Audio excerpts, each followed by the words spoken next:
देर करना?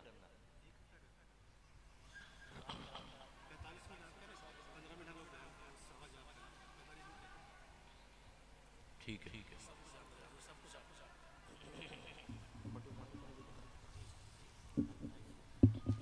अल्हम्दुलिल्लाहि रब्बिल आलमीन वस्सलातु वस्सलामु अला सय्यिदिल अंबियाइ वल मुरसलीन अम्मा बअद फ़अऊज़ु बिल्लाहि मिनश शैतानिर रजीम बिस्मिल्लाहिर रहमानिर रहीम। इससे पहले कि मैं बयान शुरू करूं, जितने बच्चे बैठे हैं इनको ज़रा पीछे कर दें और बड़े थोड़े थोड़े आगे आ जाए। थोड़ा सा बच्चों को, बच्चा आप पीछे चले जाओ, बेटा पीछे चले जाओ, शाबाश, जल्दी जल्दी जल्दी जल्दी रास्ता दें, आराम से बच्चों को ज़रा पीछे निकाल दें।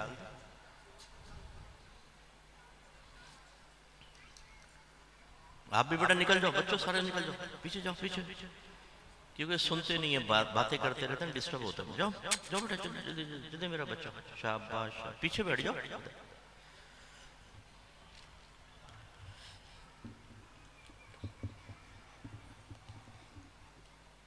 दूसरी गुजारिश ये है कि आदाब मजलिस इल्म में से है, जब भी किसी आलिम दीन का बयान हो बहुत गौर से उसको समाअत फरमाएं। ये वीडियो बनाना, पिक्चर खींचना, मोबाइल पर आपस में बातें करना, बिला ज़रूरत आगे आना पीछे जाना, कॉल अटेंड करना, ये सब मना हो जाता है। आला हज़रत इमाम अहले सुन्नत रज़ी अल्लाह ताला अन्हु फरमाते हैं कि किसी को उज़र ना हो तो टेक लगाकर बयान सुनना भी खिलाफ सुन्नत है। उज़र है तो कोई मसला नहीं है, वरना नीचे बैठकर आराम से बयान सुनना चाहिए। स्टेज पे जो मौजूद है उनसे भी मैं गुजारिश करता हूँ, थोड़ा सा आप ऊपर नीचे आना जाना अगर तर्क करके थोड़ी देर हमें बयान करने दें, तो जो बयान रखवाने का मकसद है वो पूरा होगा इंशाल्लाह। जो हमारी इंतज़ामिया है, कमेटी हैं, सबके लिए इंशाल्लाह सवाब जारिया होगा। तो हमारे यहाँ अफरा तफरी बहुत होती है, असल में नात चल रही होती है। वैसे तो हम नबी करीम के अदब का दावा करते हैं कि हम लोग बाअदब हैं, हम आशिक़ रसूल हैं, लेकिन कोई सुनने के लिए तैयार नहीं होता। कोई यहाँ जा रहा है, कोई वहाँ जा रहा है, कोई आदाबे महफिल नात नज़र नहीं आता। ऐसी कोई आलिम दीन बयान करे, कोई सुनने के लिए तैयार नहीं। स्टेज पे आपस में बातें कर रहे हैं, कोई वहाँ जा रहा है, यहाँ जा रहा है। ये तरीक़ाकार इस्लामी तरीक़ा नहीं है। इल्म का एक अदब होता है और उलमा फरमाते हैं जैसे ज़ात का अदब है वैसे उसके ज़िक्र का अदब, जैसे ज़ात का अदब है उसके ज़िक्र का भी अदब होता है। तो लिहाजा जब अल्लाह का जिक्र हो तो जैसे अल्लाह की ज़ात की ताज़ीम वैसे ज़िक्र की भी ताज़ीम। नबी करीम का जिक्र हो तो जैसे अगर सरकार स्टेज पर जलवा अफरोज होते तो हम किस कदर बाअदब होते, वैसे ही उनका जब जिक्र हो तो हमें अदब और एहतराम से सुनना चाहिए। गुजारिश है आपसे, तो जब भी इस तरह कोई हो, बिल्कुल अपने दिल से हर किस्म की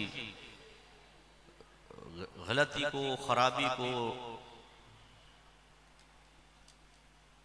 बेटा अब उठना नहीं है आपने, बस यहाँ बैठो, बिल्कुल अब आगे पीछे बिल्कुल भी नहीं, ठीक है? शाबाश। एक दफा दुरूद पढ़ लीजिए, अल्लाहुम्मा सल्लि अला सय्यिदना व मौलाना मुहम्मदिन व अला आलि सय्यिदना व मौलाना मुहम्मदिन व आलिहि व बारिक व सल्लिम। क़ाल तबारक व तआला फ़िल क़ुरआनिल मजीद वल फ़ुरक़ानिल हमीद, लक़द कान लकुम फ़ी रसूलिल्लाहि उस्वतुन हसनह, सदक़ल्लाहुल अज़ीम व सदक़ रसूलुहुन नबियुल करीम। वक़ाल तबारक व तआला फ़ी मक़ामिन आख़र, वमा आताकुमुर रसूलु फ़ख़ुज़ूहु वमा नहाकुम अन्हु फ़न्तहू, सदक़ल्लाहुल अज़ीम व सदक़ रसूलुहुन नबियुल करीम। दो आयात करीमा आपकी खिदमत में जिक्र करने का शरफ़ हासिल हुआ। मौज़ू ये रखा था नबी करीम की सीरत और मौजूदा मुआशरे के तकाज़े। जब हम सीरत नबी कहते हैं, लफ्ज़ सीरत, तो ये नबी करीम सल्लल्लाहु अलैहि वसल्लम की गुफ्तगू, आपका अमल, आपके किरदार पर बोला जाता है। बच्चों को कोई खामोश करवा सकता है यहाँ से?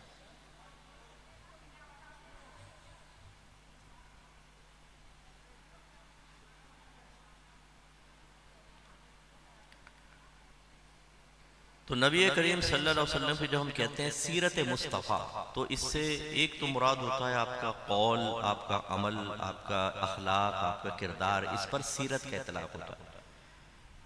और एक सीरत का मतलब होता है नबी करीम की पैदाइश से लेकर और आपके वफात तक के दरमियान जितना जो कुछ हुआ उसे बयान करना, और साथ में फिर ये भी अखलाक, किरदार, आपकी तालीम, इन सब को सीरत का नाम देते हैं। इसीलिए सीरत की बेटा इसको छेड़ना नहीं, इसको नहीं छेड़ दो, आपने खराब कर दिया नहीं, अच्छा पता चल रहा था।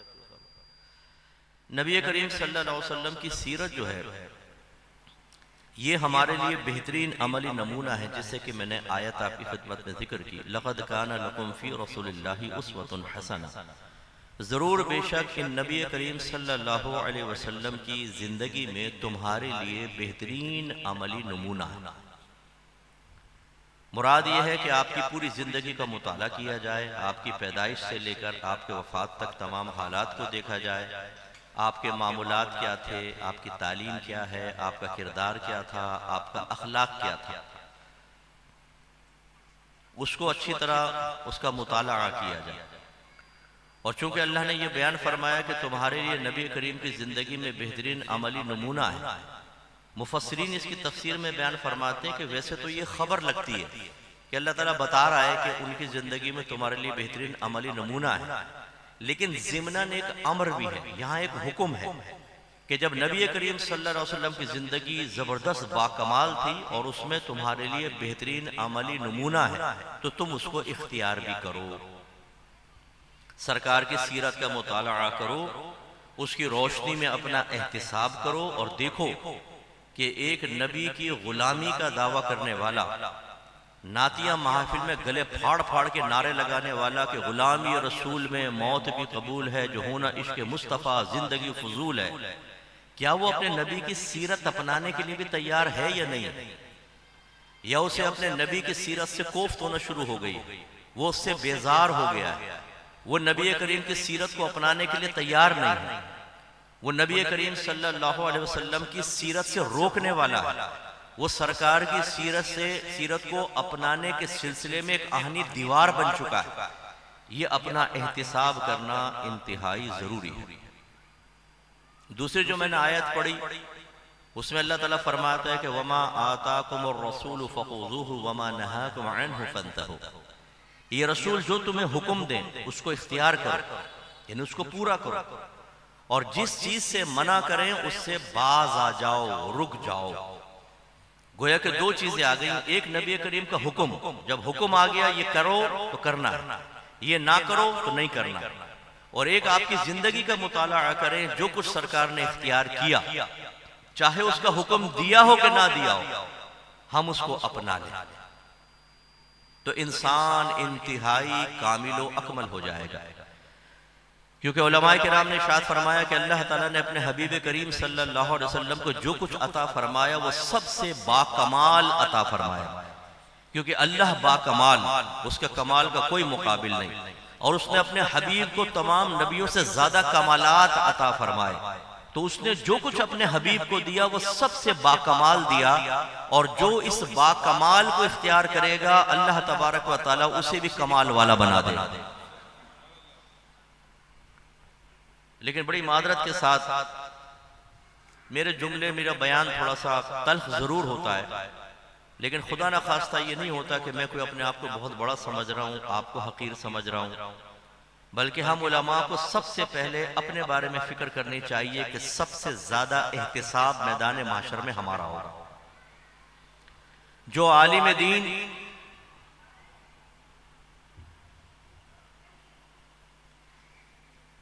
आलिम दीन फकत लोगों को खुश करने के लिए बयान करें, इधर से पकड़ा उधर से धकड़ा, कभी कमेटी को राजी करना मकसूद, कभी चौधरी साहब, कभी सरदार साहब, कभी फुला मेरा दोस्त राजी हो जाए, अगर हम इस किस्म के बयानात करेंगे तो मैदान माशर में सबसे ज्यादा गिरफ्त हमारी।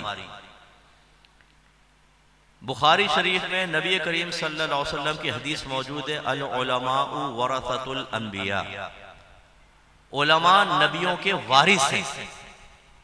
और हम किस चीज के वारिस होते हैं? क्या मालो मता के? नहीं, इल्म के वारिस।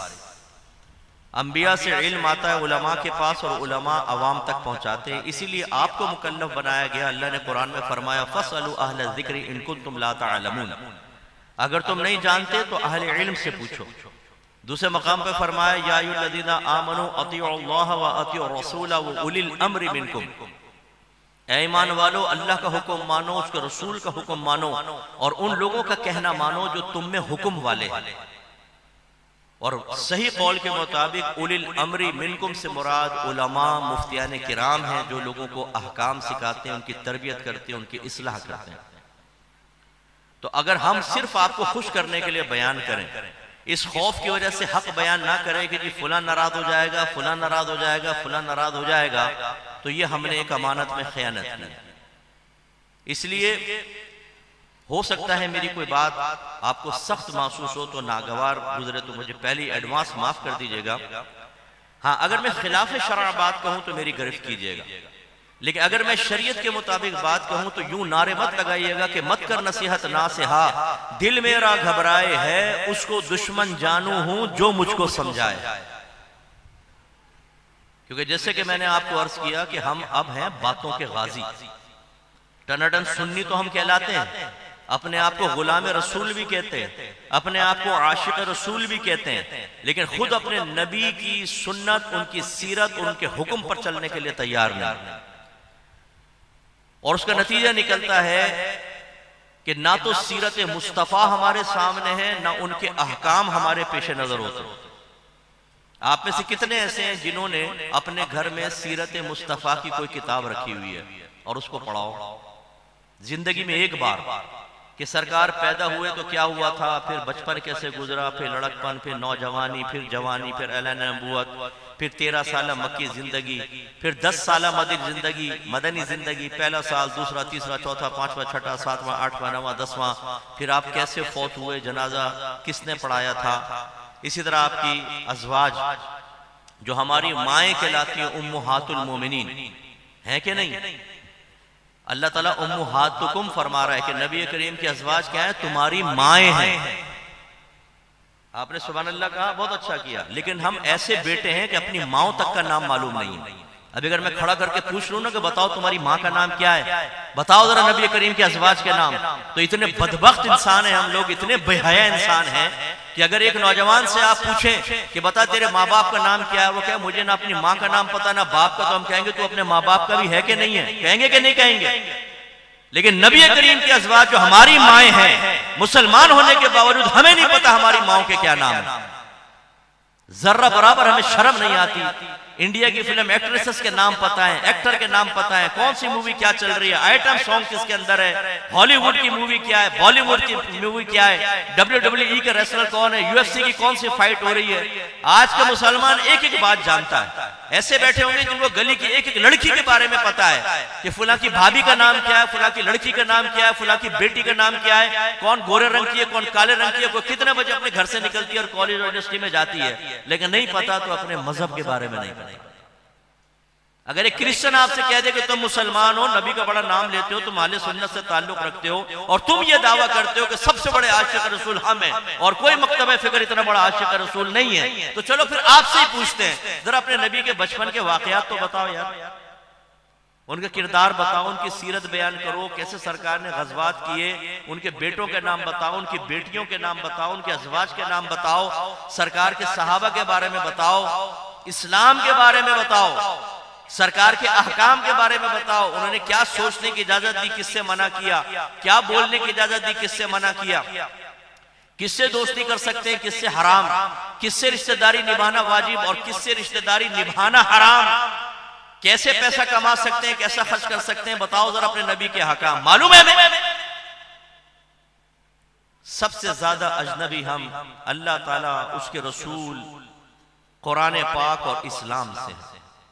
नाराज मत होइएगा, इसलिए मैंने शुरू में कहा नाराज मत होइएगा। दाढ़ियां सफेद हो गई हम लोगों की, और कोई अगर हमारा बच्चा हमसे कहे कि जरा अब्बा जान अल्लाह ताला का इंट्रोडक्शन पेश करें कि अल्लाह किसे कहते हैं, नफेतुल अल्फाज में 2 जुमलों के अंदर बताएं कि रब कौन है। मेरे क्रिश्चियन दोस्त ने मालूम किया है कि तुम्हारा अल्लाह कौन है, जरा तारुफ पेश करो। मैं गारंटी से कहता हूं एक बाप आज अपनी औलाद के सामने अल्लाह का तारुफ पेश नहीं कर सकता।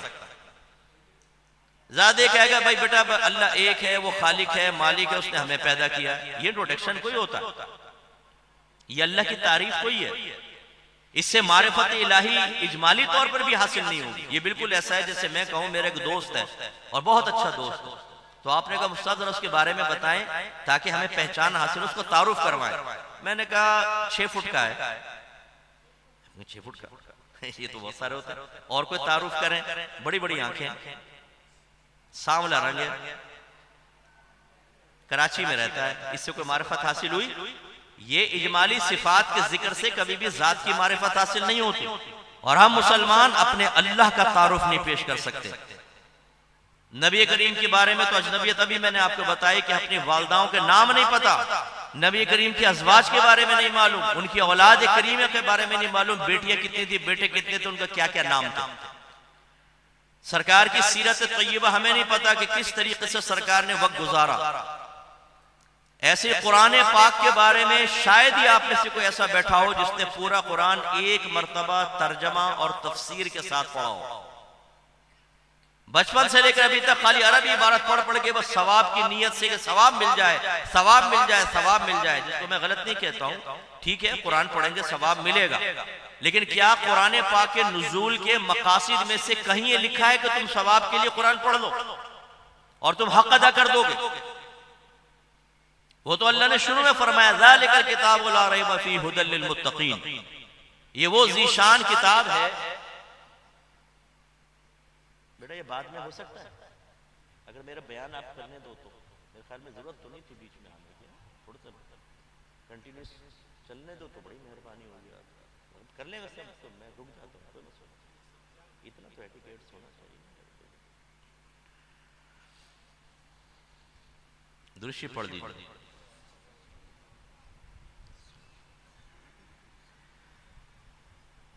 अल्लाह ताला ने फरमाया ज़ालिकल किताबु ला रैब फीहि हुदल लिल मुत्तकीन, ये कुरान वो ज़ीशान किताब है जिसमें शक की कोई गुंजाइश नहीं, ये मुत्तकीन के लिए ज़रिया हिदायत है। हिदायत का मतलब होता है रहनुमाई हासिल करना, और हिदायत के लिए जरूरी है कि सबसे पहली चीज कि जिस चीज से आप हिदायत हासिल कर रहे हैं वो आपको समझ भी आए, वरना हिदायत कैसे मिलेगी। मसलन मैं कहूं, मैं आपको एक हिदायत की बात बता रहा हूं, आप सुनकर अमल करें, इंशाल्लाह हिदायत पा जाएंगे, दरजात बुलंद होंगे। करेंगे करेंगे? अच्छा, ची चा चा चा ची चा चा चा, जाइए अमल करें। क्या कहेंगे आप? बोलिए। मुफ्ती साहब कुछ समझ में आएगा तो अमल करेंगे, तो कुरान तो बड़ा हमें समझ में आ रहा है ना। जो इमाम साहब दुआएं मांगते हैं अरबिक के अंदर, हमें उन तक का मफहूम नहीं पता, और बचपन से लेकर जवानी तक आमीन आमीन करते चले जा रहे हैं। ये पता ही नहीं वो दुआएं हैं क्या, उनका मतलब क्या है। अगर हमारा बच्चा हमसे कह दे अब्बू दुआओं का तर्जमा छोड़ दें, आप यही बता दें आमीन का मतलब क्या है, तो कहेंगे बेटा खामोश रहे, आज तक मुझे भी नहीं पता, खामोश हो जा, मेरी इज्जत खराब ना कर, ये तक नहीं पता आमीन का मतलब क्या है। क्या हम कुरान पाक से हिदायत हासिल करेंगे, वो अरबी जबान में हमें पता ही नहीं चलता। बहुत से कोई हाफिज साहब बैठे हो, नाराज ना हो, हिफ्ज करने के बाद हम लफ्ज हाफिज लिखकर सारी जिंदगी कुरान पाक को कैश करते रहते हैं, इज्जतें हासिल करते हैं, कभी क़िराअतें करके पैसा हासिल करते हैं, कभी स्टेज पर जगह पा लेते हैं, जी हाफिज साहब है। हाफिज साहब को 2 आयत सामने रख दें कि इसका तर्जमा करके बताएं, हाफिज साहब को कुछ नहीं पता। जो फजीलत नबी करीम ने जिक्र फरमाई वो मुक़य्यद है अमल के साथ, याद रखें। सरकार ने फरमाया जिसने कुरान को याद किया, फिर उसके हलाल को हलाल और हराम को हराम जाना, वो अपने घर वालों में से 10 ऐसे अफराद की शफाअत करेगा जिन पर जहन्नम वाजिब हो चुकी है। हाफिज साहब ने खूबसूरत आवाज में कुरान पढ़ना तो सीख लिया, तरावी में भी सुनाएंगे और किरात भी करेंगे, लेकिन हाफिज साहब से कहे खुद हाफिज साहब आप बताएं कुरान में अल्लाह आपसे क्या बयान फरमा रहा है। हाफिज साहब कहेंगे मेरी जाने भला, मैंने कभी तर्जुमे से पढ़ा ही नहीं, मुझे क्या पता मेरा रब क्या कह रहा है। ये अफसोस की बात है कि नहीं है। हजरत मौला अली कर्रमल्लाहु वजहहुल करीम इरशाद फरमाया करते थे, जब मैं चाहता हूं कि अपने रब से बातें करूं तो मैं नमाज पढ़ता हूं, और जब मैं चाहता हूं मेरा रब मुझसे हम कलाम हो जाए तो मैं कुरान पाक की तिलावत करता हूं। नौजवानों, आपको पता है कि रब आपका कुरान में क्या कह रहा है? कभी आपने ज़हमत गवारा की है? जब लैंग्वेज समझ में नहीं आ रही तो हिदायत कहां से मिलेगी? फर्स्ट स्टेप होता है लैंग्वेज समझना। सेकंड, चले आपने कहा मैंने तर्जमा पढ़ लिया, मुझे समझ में आ गया अल्लाह ताला क्या बयान फरमा रहा है, समझना होगा। लेकिन समझने में दो चीजें चाहिए होती, एक तर्जमा और एक तफसीर। आपने कभी देखा होगा, आप जब दोस्त कोई बात कहता है ना, तो आप हालांकि उर्दू में कह रहा है, ये जो भी आपकी मदर लैंग्वेज है, तो आप कहते हैं यार तुम कहना क्या चाह रहे हो, मुझे अभी तक समझ में नहीं आया। कहते हो ना, बाज़ औक़ात कहते हैं यार मुझे समझ में नहीं, तुम कहना क्या चाह रहे हो। हालांकि वो उर्दू में बोल रहा है, वो आपकी मदर लैंग्वेज में बोल रहा है, लेकिन इसका मतलब है जो वो बोल रहा है उसका सिर्फ तर्जमा समझ में आ रहा है, उसका मकसद समझ में नहीं आ रहा। कुरान पाक का सिर्फ तर्जमा पढ़ेंगे तो आपको समझ में आएगा आयत क्या कह रही है, लेकिन इसके पीछे मेरे रब का मकसूद क्या है, मकसूद रब क्या है, वो उस वक्त समझ में आएगा जब आप तफसीर पढ़ेंगे, वरना आपको समझ में नहीं आ सकता। तर्जमा तफसीर, तो पहले लैंग्वेज समझना, फिर उसकी बात समझना कि अल्लाह ताला क्या बयान फरमा रहा है। इसके बाद तीसरा स्टेप होता है अपना एहतिसाब, कि मैं इस कुरान पर अमल कर रहा हूं कि नहीं कर रहा हूं, मैं तिलावत कुरान का हक अदा कर रहा हूं कि नहीं कर रहा हूं। तिलावत कुरान का हक ये है कि समझ के जब आप पढ़ते हैं तो उसकी रोशनी में अपना एहतिसाब करते हैं। अगर अज़ाबात की आयत हैं तो फौरन अपना एहतिसाब कि मैं जन्नतियों वाले काम कर रहा हूं या इन अज़ाबात वाले काम कर रहा हूं। अगर जन्नत के तज़किरे आ जाए तो अपना एहतिसाब कि क्या मैं जन्नतियों वाला अमल कर रहा हूं या नहीं। अगर कुरान में झूठ का, जिना का, गीबत का, बदनिगाही का जिक्र है तो अपना एहतिसाब इन गंदे कामों में मैं तो मशगूल नहीं हूं। अगर कुरान में अच्छे औसाफ जिक्र किए गए तो अपना एहतिसाब कि ये वस्फ मेरी जात के अंदर है कि नहीं है। हमारी जाने भला कुरान खानियां रख लेंगे, उसमें बैठ जाएंगे।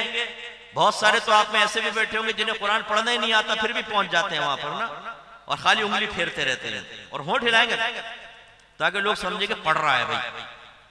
बास तो बिस्मिल्लाह का कुरान पढ़ लेते हैं, बिस्मिल्लाह बिस्मिल्लाह बिस्मिल्लाह, और बास तो नजर बचा के 3-3 4-4 सफे पलट देते हैं। मुर्दा भी कहता है कमबख्तो मेरे नाम के खा तो गए और सवाब मुझे थोड़ा सा पहुंचा, पूरा ही नहीं पढ़ा तुम लोगों ने।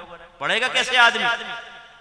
और पढ़ने के बावजूद फिर एहतिसाब के बाद क्या है? अमल, अपने अंदर इनकलाबी तब्दीली पैदा करना।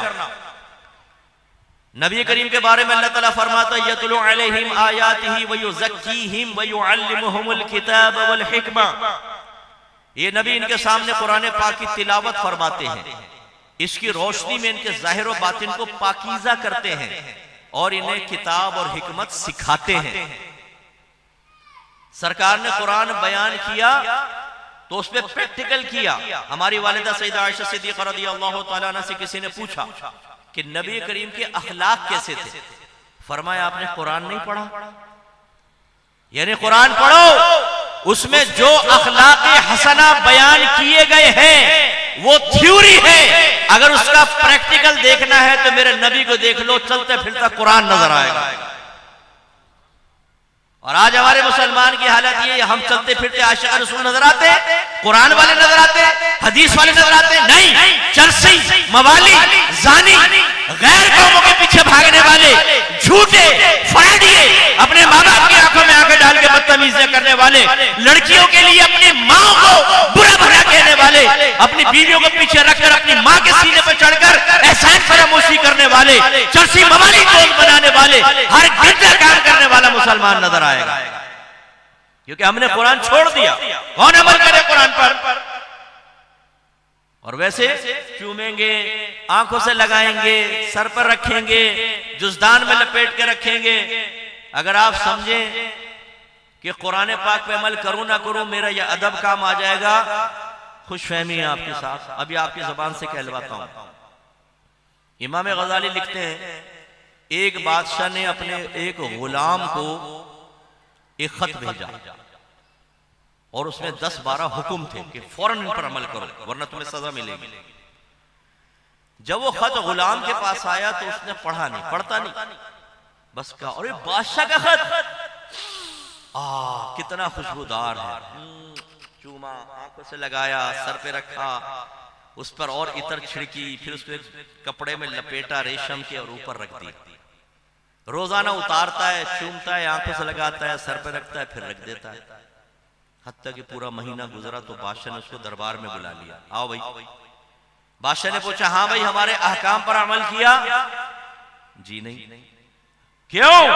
कहा कि हुजूर अमल तो नहीं किया, लेकिन रोजाना चूमा है, आंखों से लगाया है, सर पे रखा है, इतर छिड़का है, जुज़दान में लपेटा है, अदब से ऊपर रखा है, लाइए मेरा इनाम। बताएं बादशाह इनाम देगा ये डंडे पड़ेंगे? तो हमने भी यही किया है। आज हमारे घरों में कुरान पाक के जुज़दान के ऊपर मिट्टी की तहें हैं। जाकर देखें अपने घर में, आप में से अक्सर के घर का कुरान खुलता ही नहीं है, उसमें मिट्टी जमी हुई है। खाली चूमा आंखों से लगाया, सर पे रखा, बेटी की शादी हुई तो सर पे रख के रुखसत कर लिया, कोई कसम खानी है तो हल्फ उठा लिया, कुरान खानी करनी है तो कुरान पाक खोल लिया, बाकी अमल पैरा होने के लिए कोई परवाह नहीं है। मैदानी महशर पहुंचेंगे तो अल्लाह ताला पूछेगा कुरान पर अमल किया था कि नहीं किया था? नहीं किया तो आपका ये अदब एहतराम काम नहीं आएगा।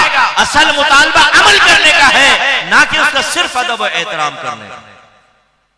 अदब करना चाहिए, एहतराम करना चाहिए, लेकिन सिर्फ इसको काफी समझना कि मैंने हक कुरान अदा कर दिया, बिल्कुल गलत। आप में से बहुत सारे ऐसे बैठे होंगे, मैं गुजारिश करता हूं किसी एक अच्छे कारी साहब को अपनी नमाज सुना दें जरा कभी। मेरा मशवरा मान लीजिएगा, वरना आपकी मर्जी है, आखिरत में आपने जवाब देना, मुझे नहीं। इतनी गलतियां होती हैं, इतनी गलती, ना सना सही पढ़नी आती है, ना अलहम शरीफ, ना सूरत, जबर को जेर, जेर को पेश, कहीं लंबा कर रहे हैं, कहीं छोटा कर रहे हैं, अलिफ मद्दा, वाव मद्दा, या मद्दा जो लहने जली कहलाता है, उसमें अगर कमी कोताही कर दें और हराम है, गुनाहगार है, ओ कोई परवाह नहीं है साहब। सही तरह कुरान तक पढ़ना नहीं आता हमें, तर्जमा तफसीर एक अलग बात, तो हिदायत कैसे हासिल हो? एक और मिसाल से आपको समझाता हूं। ये मैं आपको क्या समझा रहा हूं? अल्लाह की मारिफत हमें नहीं, रसूल की मारिफत नहीं, और कुरान से हम कितने अजनबी हैं। एक बेटा सिगरेट पी रहा था, बाप आया, उसने कहा बेटा ये बुरी चीज है। बेटे ने बाप को देखा, सुट्टा लगा के बाप के मुंह पे धुआं फेंक दिया। क्या बेटे ने बाप की नसीहत से हिदायत हासिल की? बोले नो। फिर एक मर्तबा बाप ने कहा बेटा ये सिगरेट बुरी चीज है। उसने कहा अब्बाजान आपने बिल्कुल ठीक कहा।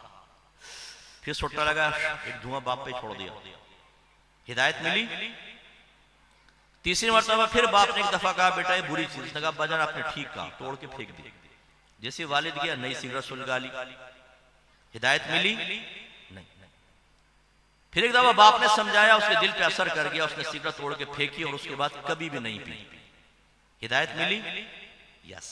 अब आप कहेंगे मिली। बस इसका मतलब यह है कि पहली मर्तबा तो उसने सुना भी नहीं, तो आपने कहा हिदायत नहीं।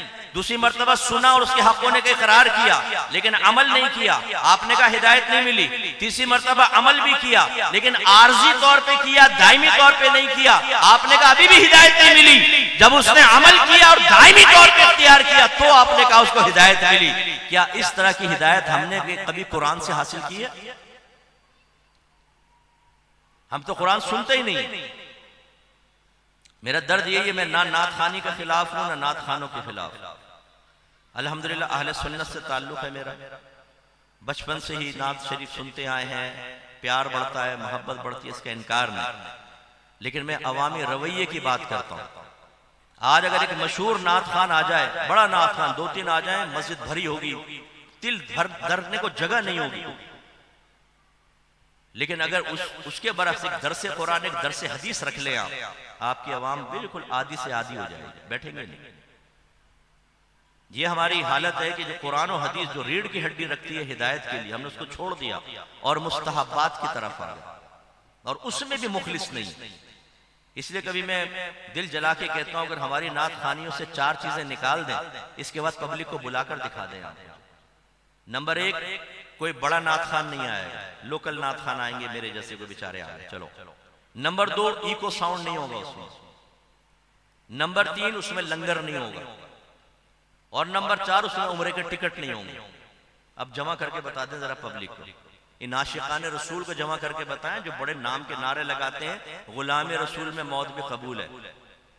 बल्कि मैंने यहां तक मंजर देखे हैं कि मस्जिद किसी नात खान के इंतजार में भरी हुई है, और फिर ये ऐलान हो गया कि भाई बड़ी मादरत चाहते हैं, हजरत की तबीयत खराब थी, वो नहीं आ सके, तो आधी से ज्यादा मस्जिद खाली हो गई। कहां जा रहे हो झूठे आशिकाने रसूल, कहां जा रहे हो? तुम्हारे नबी का जिक्र तो अभी भी हो रहा है, इसका मतलब तुम अपने नबी के लिए नहीं आए थे, तुम एक नात खान के लिए आए थे। उसकी गरारियां सुनने के लिए आए थे, उसकी रिमझिम रिमझिम रिमझिम सुनने के लिए आए थे। अगर तुम नबी के लिए आते, अल्लाह के लिए आते, तो चाहे कोई भी नात पढ़ रहा हो तो आप उठ के ना जाते। हम लोग अपना एहतिसाब ही करना नहीं जानते, झूठे आशिक रसूल बने हुए हैं, खोखले आशिक रसूल बने हुए हैं, खोखले खुदा खौफ खुदा रखने वाले बने हुए हैं, खोखले कुरान से मोहब्बत करने वाले बने हुए हैं। कुरान छोड़ दिया, हदीस छोड़ दी। आप में से कितनों के घर में सिहाए सित्ता का सेट है? बुखारी, मुस्लिम, तिरमिजी, नसाई, अबू दाऊद, इब्ने माजा। सिहा सहीहा की जमा है, सही माने सही, और सित्ता कहते हैं 6 को। हदीस की 6 किताबें हैं जिनमें बहुत मुस्तनद हदीसें मौजूद हैं। बुखारी, मुस्लिम, तिरमिजी, नसाई, अबू दाऊद, इब्ने माजा। उसमें आपके नबी का कलाम। कितने हम में से ऐसे हैं जिन्होंने हदीसें पढ़ी? कितने घर ऐसे हैं आपके जिनके अंदर हदीसों की किताबें हैं? हाजी हैं, बाज नमाजी भी हैं, हाफिज भी हैं, कारी भी हैं, बच्चों की मदद करने वाले भी हैं, लेकिन हदीस से फैज का उठाने वाले, फैज हासिल करने वाले आपको घरों में नजर नहीं आए। हमारे घर अपने नबी के कलाम से खाली है। नौजवानों में आपसे पूछता हूं एक सतही मिसाल के जरिए, एक लड़के को एक लड़की से बहुत जबरदस्त वो कहता है मुझे मोहब्बत है, और फिर लड़की का मैसेज आ जाए व्हाट्सएप के ऊपर और वो देखे किसका है, अच्छा जुलेखा का, और पढ़े बगैर डिलीट कर दे। आप कहें किसका है? यार वो मेरी लवर का है। तो तुमने पढ़ा क्यों? छोड़ यार, कौन पढ़े। तो क्या आप इसे मोहब्बत में मुखलिस पाएंगे या कहेंगे वक्त गुजारी कर रहा है? बोलिए, बोले बोलिए, एक दफा बोलिए। क्योंकि मोहब्बत का तकाजा तो ये है कि अगर लोगों के दरमियान बैठा है और नजर पड़ने का अंदेशा, तो कहेगा यार मैं जरा आया था 2 मिनट, बाहर जाके खोलेगा, पढ़ेगा, खुश होगा, हो सकता है चूम भी ले, यूं सर पे भी रख ले, उसको ड्राफ्ट में छुपा कर रख ले, और फिर रात को सोने से पहले भी पढ़े, खाने से पहले भी पढ़े, और जब पढ़े मुस्कुरा रहे। अम्मी भी पूछ रही बेटा क्यों बैठा बेटा हंस रहा है? अम्मी कुछ मसला है, क्योंकि महबूब का कलाम है। कभी हदीस पढ़ते हुए ये कैफियत हम पर तारी हुई है? अपने नबी से आप भी तो मोहब्बत करते हैं, और आप कहते हैं हम आशिकाने रसूल हैं, गुलामी रसूल में मौत भी कबूल है, सरकार के लिए जान कुर्बान है, लेकिन अपने नबी का फरमान पढ़ा है कभी? क्या मैं ये कहने में हक बजाने में नहीं होऊंगा कि हमें नबी के कलाम से ज्यादा अपनी उस फहोश औरत का कलाम पसंद है जो 4 लड़कों के साथ एक वक्त में मुंह मार रही होती है, जिसके साथ आपने दोस्तियां की हुई हैं, जिसके लिए आप मां बाप को छोड़ने के लिए तैयार हैं, उसका कलाम इतना महबूब कि आपके इनबॉक्स के अंदर जमा है और सेव करके रखा हुआ है, और नबी की हदीस पढ़ने का टाइम नहीं। क्यों मोहब्बत का दावा करते हैं? खामा का झूठे दावे करने का क्या फायदा? किसको मुतासिर करना चाहते हैं? तो देखें, कुरान से हदीस से अजनबियत, फिर इस्लाम पर आ जाए। अगर एक गैर मुस्लिम आपसे क्वेश्चन कर ले कि व्हाट इज इस्लाम, इस्लाम क्या है, जरा बयान करो। क्या हम में कोई ऐसा बैठा हुआ है जो इस्लाम का सही इंट्रोडक्शन पेश कर सके कि इस्लाम किस चीज का नाम है? ये हमारी इस्लाम से अजनबियत का आलम। अल्लाह तो कुरान में फरमाए या अय्युहल्लज़ीना आमनुल खुलू फिस्सिल्मी काफा, ए ईमान वालो इस्लाम में पूरे पूरे दाखिल हो जाओ। चॉइस नहीं है इसमें। ये नहीं है कि पहले मेरे सामने इस्लाम पेश करो, मैं अपने नफ्स से पूछूंगा, शैतान से पूछूंगा, अपनी बीवी से, बच्चों से, दोस्तों से, कारोबारी सर्कल गैदरिंग से, माँ से, बाप से, दुनिया से, मखलूक से इजाजत मिलेगी तो इस्लाम पर चलूंगा, वरना नहीं। ये नहीं चलेगा, और हमने यही किया हुआ है। आज मुसलमान कहता है ज्यादा सख्त बयान ना करो मुफ्ती साहब, पोला पोला बताओ, पोला पोला, हींग लगे ना फिटकड़ी और रंग भी चौखा आए, हम लड़की बाजियां करें, हम नमाजें कज़ा करें, हम मुंह भर के गालियां बकें, हर हराम कमाएं, अपने माँ बाप के साथ बदतमीजियां करें, दूसरे की माँ बहनों पे निगाह रखें, गंदे ख्यालात जहन में जिना के लेकर आए, लेकिन हमें कहो कि तुम आशिक रसूल जन्नत में जाओगे। मेहनत करना कहो, अमल करना कहो, नबी की मानने का ना कहो, अल्लाह रसूल को अहमियत देने का ना कहो, कुरान पढ़ने का ना कहो, हदीस पर अमल करने का ना कहो। ये मुश्किल काम है। और जब बापों का यह हाल होगा तो औलाद का क्या हाल होगा? जब माएं कुरान और हदीस से भाग रही होंगी तो औलाद कैसे बाअमल और मुत्तकी बनेगी? शर्म तो नहीं आती हम लोगों को जर्रा बराबर भी? न अल्लाह की मारिफत, न रसूल की मारिफत, न इस्लाम जानते हैं, न कुरान से शगफ, न हदीस से कोई परवाह, न सीरत की किताब पढ़ी, वो भाई मुसलमान भी है कि नहीं है? सिर्फ नाम के मुसलमान है। आपका नाम क्या है जी? चिराग दीन। आपका नाम क्या है? नूर दीन। दीन के नूर और चिराग को देखो, अलीफ बे भी नहीं आती। हाल ये हम लोगों का। और नूर दीन बना फिर रहा है, चिराग दीन बना फिर रहा है, और उस पर धोखा दही का मामला देखें। मुफ्ती साहब इनसे मिले, बहुत बड़े आशिक रसूल हैं। अब हम सर से पांव तक देखते हैं, कोई जहरी अलामत तो होती नहीं इश्क रसूल। अगर तहकीक करें, दाढ़ी है नहीं, सुन्नत पर अमल करते हैं नहीं, कुरान पढ़ते नहीं, हदीस पढ़ते नहीं, नमाजें कभी जब मूड होती है पढ़ लेते हैं, हराम वो तो दबा के कमा रहे हैं हजरत। भाई तो कहां से आशिक रसूल हो गया? वो असल में 12वीं पर 20 देगे पकाते हैं चौधरी साहब। चलिए जी, आपने सर्टिफिकेट जारी कर दिया, ये हो गया आशिक रसूल। इनसे मिलिए, बड़े मुत्तकी हैं, ना तकवे का पता ना मुत्तकी की अलामत मालूम। इनसे मिलिए, मुत्तकी हैं। अच्छा, अलामत तो कोई नहीं, फिर कैसे मुत्तकी हैं? माशाल्लाह मस्जिद में हर महीने 10,000 रुपए चंदा देते हैं। इन चीजों ने भी हमें धोखे में डाल दिया। एक हाजी साहब हज करके आए, उमरा करके आए, इसके बाद अपने एहतिसाब से गाफिल हो गए। बस मैं तो हो गया कतई जन्नती। इल्म दीन उनके पास नहीं, अमल उनके पास नहीं, बीवी के मुंह पे तमाचे मारे, अपने बच्चों के सामने बीवी की इज्जतें उतारे, अपने माँ बाप से बदतमीजी करे। मार्केट में सबसे बड़ा फ्रॉड यही हाजी। लेकिन हज करने के बाद सबने हाथ डाल दिया, हाजी साहब आप तो हो गए जन्नती, हमारे लिए भी दुआ करें। हाजी साहब ने कहा अब अपना एहतिसाब कौन करे, हम तो जन्नती हो गए।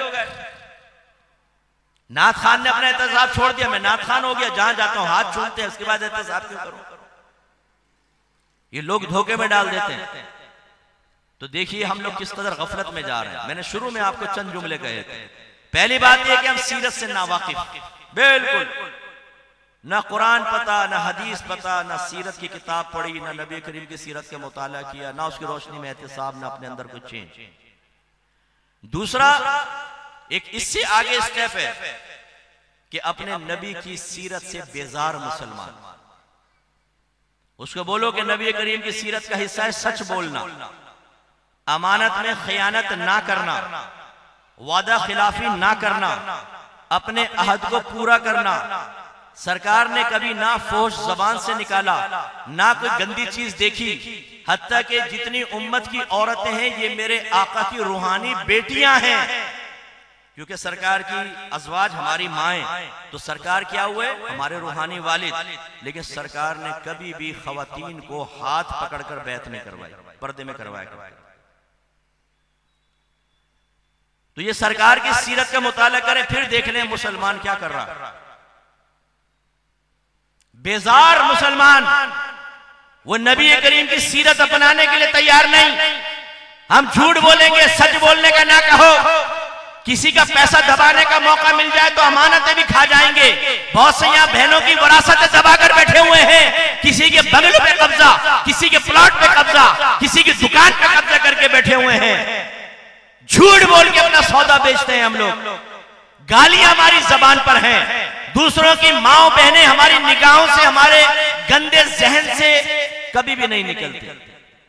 बुरखे वाली भी जाती है तो यूं भाई अपनी निगाहों की हिफाजत में घर तक छोड़कर आता है, बल्कि और छुप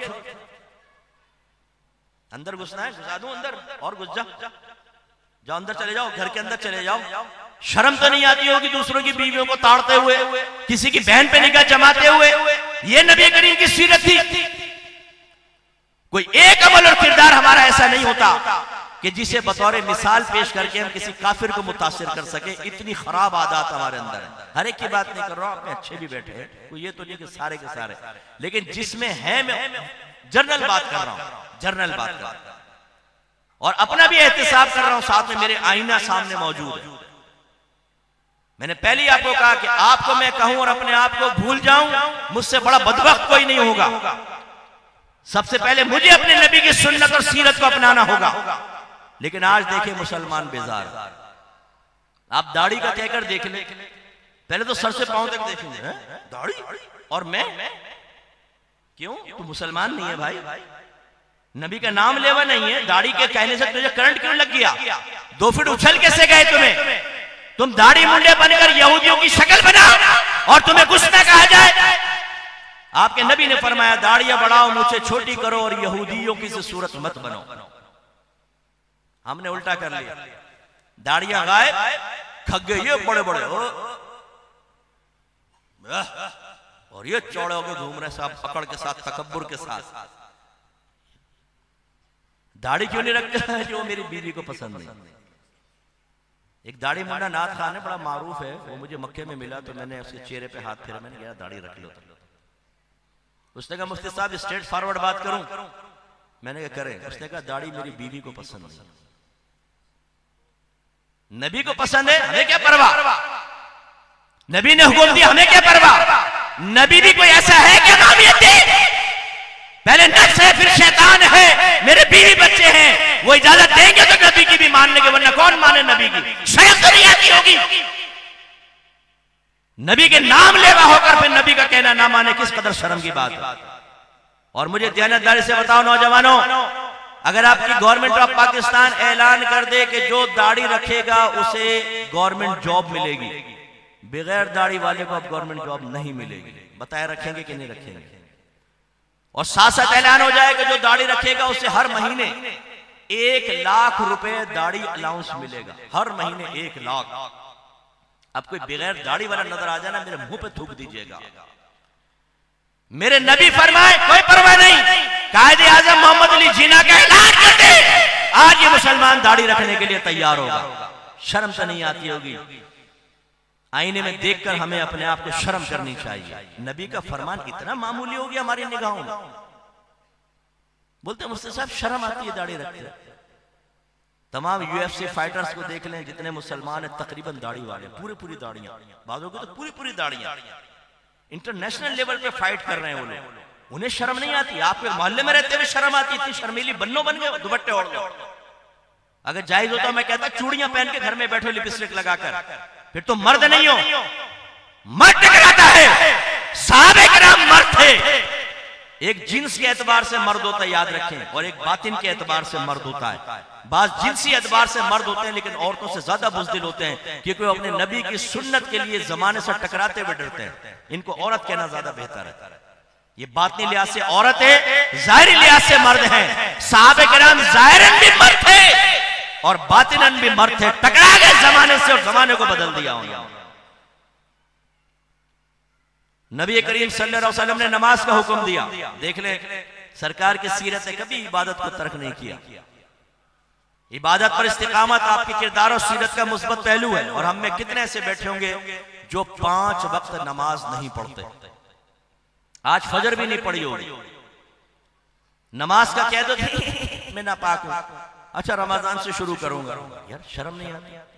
नबी करीम सल्लल्लाहु अलैहि वसल्लम ने फरमाया बरोज़ क़यामत तुमसे सबसे पहले नमाज के बारे में हिसाब होगा। अगर ये पूरी हुई तो आगे कामयाबी है, और अगर इसमें कमी हुई तो आगे खसारा।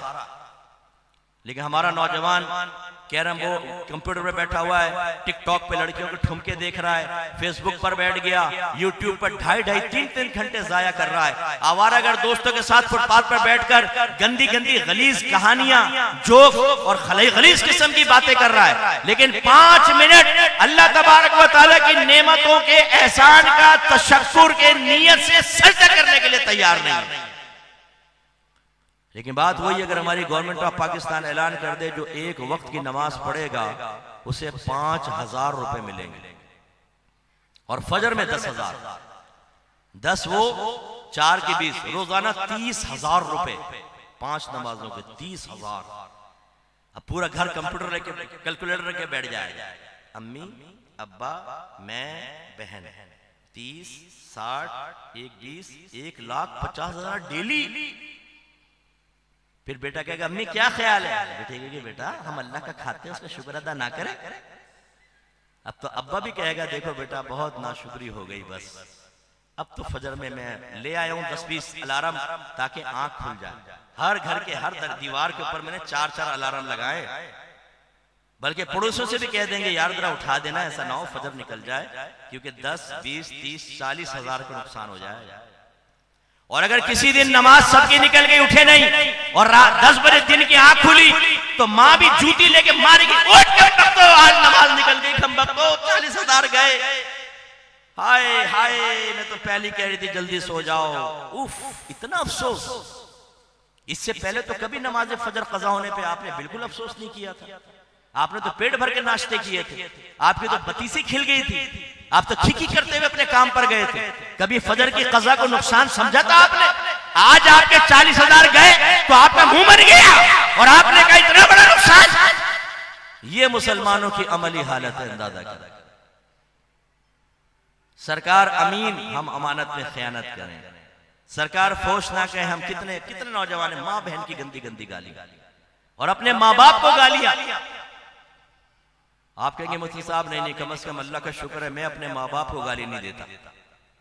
लेकिन मैं एक हदीस बयान कर देता हूं, तो हो सकता है आप अपने माँ बाप को गालियां देते हों, एहतसाब कर लीजिए। नबी करीम ने फरमाया कोई अपने माँ बाप को गाली ना दे। सहाबा ने अर्ज किया रसूलल्लाह कौन अपने माँ बाप को गाली देगा? फरमाया जब तुम किसी के माँ बाप को गाली देते हो तो वो तुम्हारे माँ बाप को गाली देता है। गोया के नबी करीम ने समझाया नौजवानों, हमारा झगड़ा होता है, माँ की गाली देके घूसा मारते हैं, जवाब में वो भी हमारे माँ बाप को माँ बहन की गालियां देता है। सरकार ने समझा दिया अगर तुमने किसी के माँ बाप को गाली देकर अपने माँ बाप को गाली दिलवाई तो ये ऐसा ही है जैसे तुमने खुद अपने माँ बाप को गाली दी। अब अपना एहतसाब करें, कोई अपनी बीवियों को गाली दे रहा है, बीवी इनके माँ बाप को गाली दे रही है, कोई मोहल्ले में झगड़ा कर रहा है, कोई दोस्तों से झगड़ा कर रहा है, कोई रोडों के ऊपर झगड़े कर रहे हैं, दूसरों की माँ बहनों को गालियां दे रहे हैं, वो हमारे माँ बाप को गाली दे रहे हैं, तो याद रखें गोया कि आप अपने माँ बाप को गाली बक रहे हैं। तो अब हो सूरत हाल आ गई, मुसलमान बेजार है। यार हमें ना कहो हेयर स्टाइल नबी की तरह रखें, नो। चेहरा नबी की तरह बनाए, नो। नाम नबी करीम के नाम पर रखें या साहबा के, नो। नए नए नाम रखो। लिबास हमारा बिल्कुल मजहब से हटकर होना चाहिए। हर गंदी आदत जो गैर मुस्लिमीन की थी वो हमारे अंदर आ गई। फिर इससे एक दर्जा आगे और का है, जो कमेंट्स पास करते हैं नबी करीम के तरीकों पर, शरीयत का मजाक उड़ाते हैं और बरमला कहते हैं यार ये दाढ़ी से ना मुझे बिल्कुल एलर्जी है, मुल्लाओं से तो नफरत है मुझे। हमारा एक भी बात ऐसे भी होंगे, एक भी दोस्त दाढ़ी वाला नहीं होगा। सारे स्कूल में कॉलेज में सारे गंदी गालियां बकने वाले, फोहश बातें करने वाले, नमाजें कज़ा करने वाले, शरीयत का मजाक उड़ाने वाले हमारे दोस्तों। मेरे बच्चों मेरा काम है पैगाम पहुंचाना। नबी करीम ने फरमाया जब कोई इंसान मरता है तो जो उसके हम मजलिस होते हैं उनकी शक्लें उसके सामने लाई जाती हैं, याद रखिए।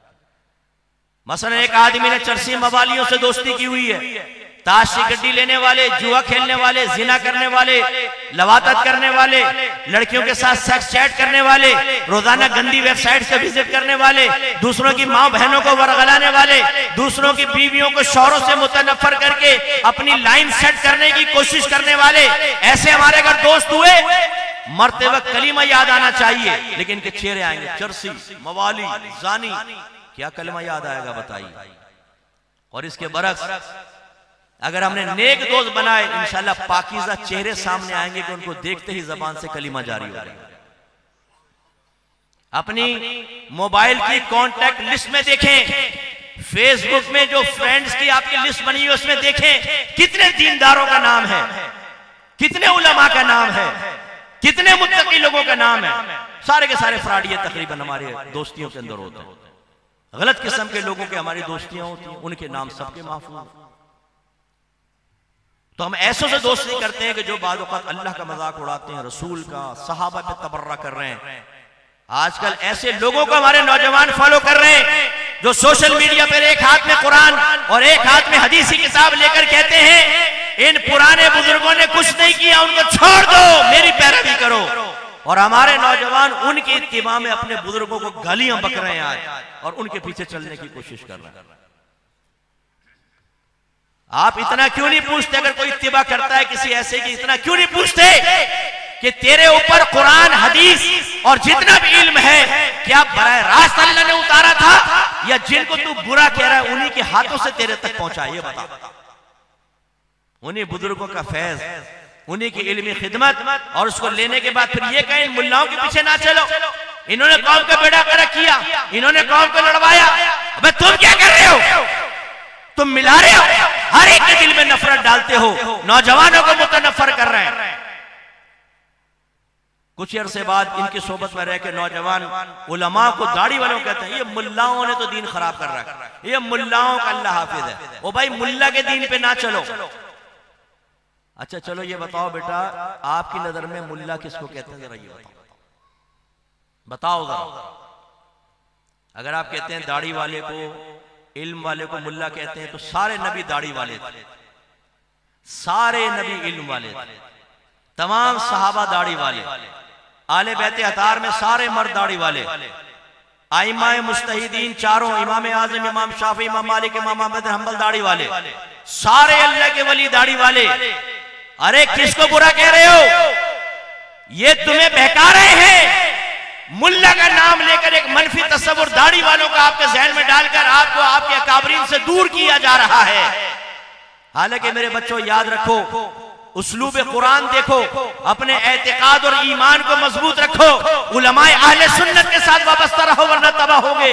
अल्लाह ने कुरान में फरमाया इहदिनस सिरातल मुस्तकीम सिरातल लज़ीना अनअमत अलैहिम। पढ़ते ना, क्या मतलब है? ए अल्लाह में सीधा रास्ता चला, उन लोगों का रास्ता जिन पर तूने इनाम फरमाया। यहां अल्लाह ने ये फरमाया ए अल्लाह में सीधा रास्ता चला, वो रास्ता जो कुरान का रास्ता है। ए अल्लाह में सीधा रास्ता चला, वो रास्ता जो हदीस का रास्ता है। फरमाया नहीं, ए अल्लाह में सीधा रास्ता चला किन के रास्ते पर? उन लोगों के रास्ते पर जिन पर तूने इनाम फरमाया। और इनाम याफ्ता बंदे कौन है? अल्लाह ताला के नेक बंदे। अल्लाह ताला फरमाता है मन युतिअल्लाह व रसूल फउलाइका मअल्लज़ीना अनअम अल्लाहु अलैहिम मिनन नबिय्यीना वस्सिद्दीक़ीना वश्शुहदाई वस्सालिहीन व हसुन उलाइका रफीक़ा। अल्लाह फरमाता है जो अल्लाह का हुक्म माने, उसके रसूल का हुक्म माने, वो बरोज़ क़यामत उनके साथ होगा जिन पर अल्लाह ने इनाम नाज़िल फरमाया। वो कौन है? अंबिया अलैहिस्सलाम, सिद्दीक़ीन यानी बड़े बड़े सहाबा, शुहदा अल्लाह की राह में शहीद होने वाले, वस्सालिहीन और नेक लोग।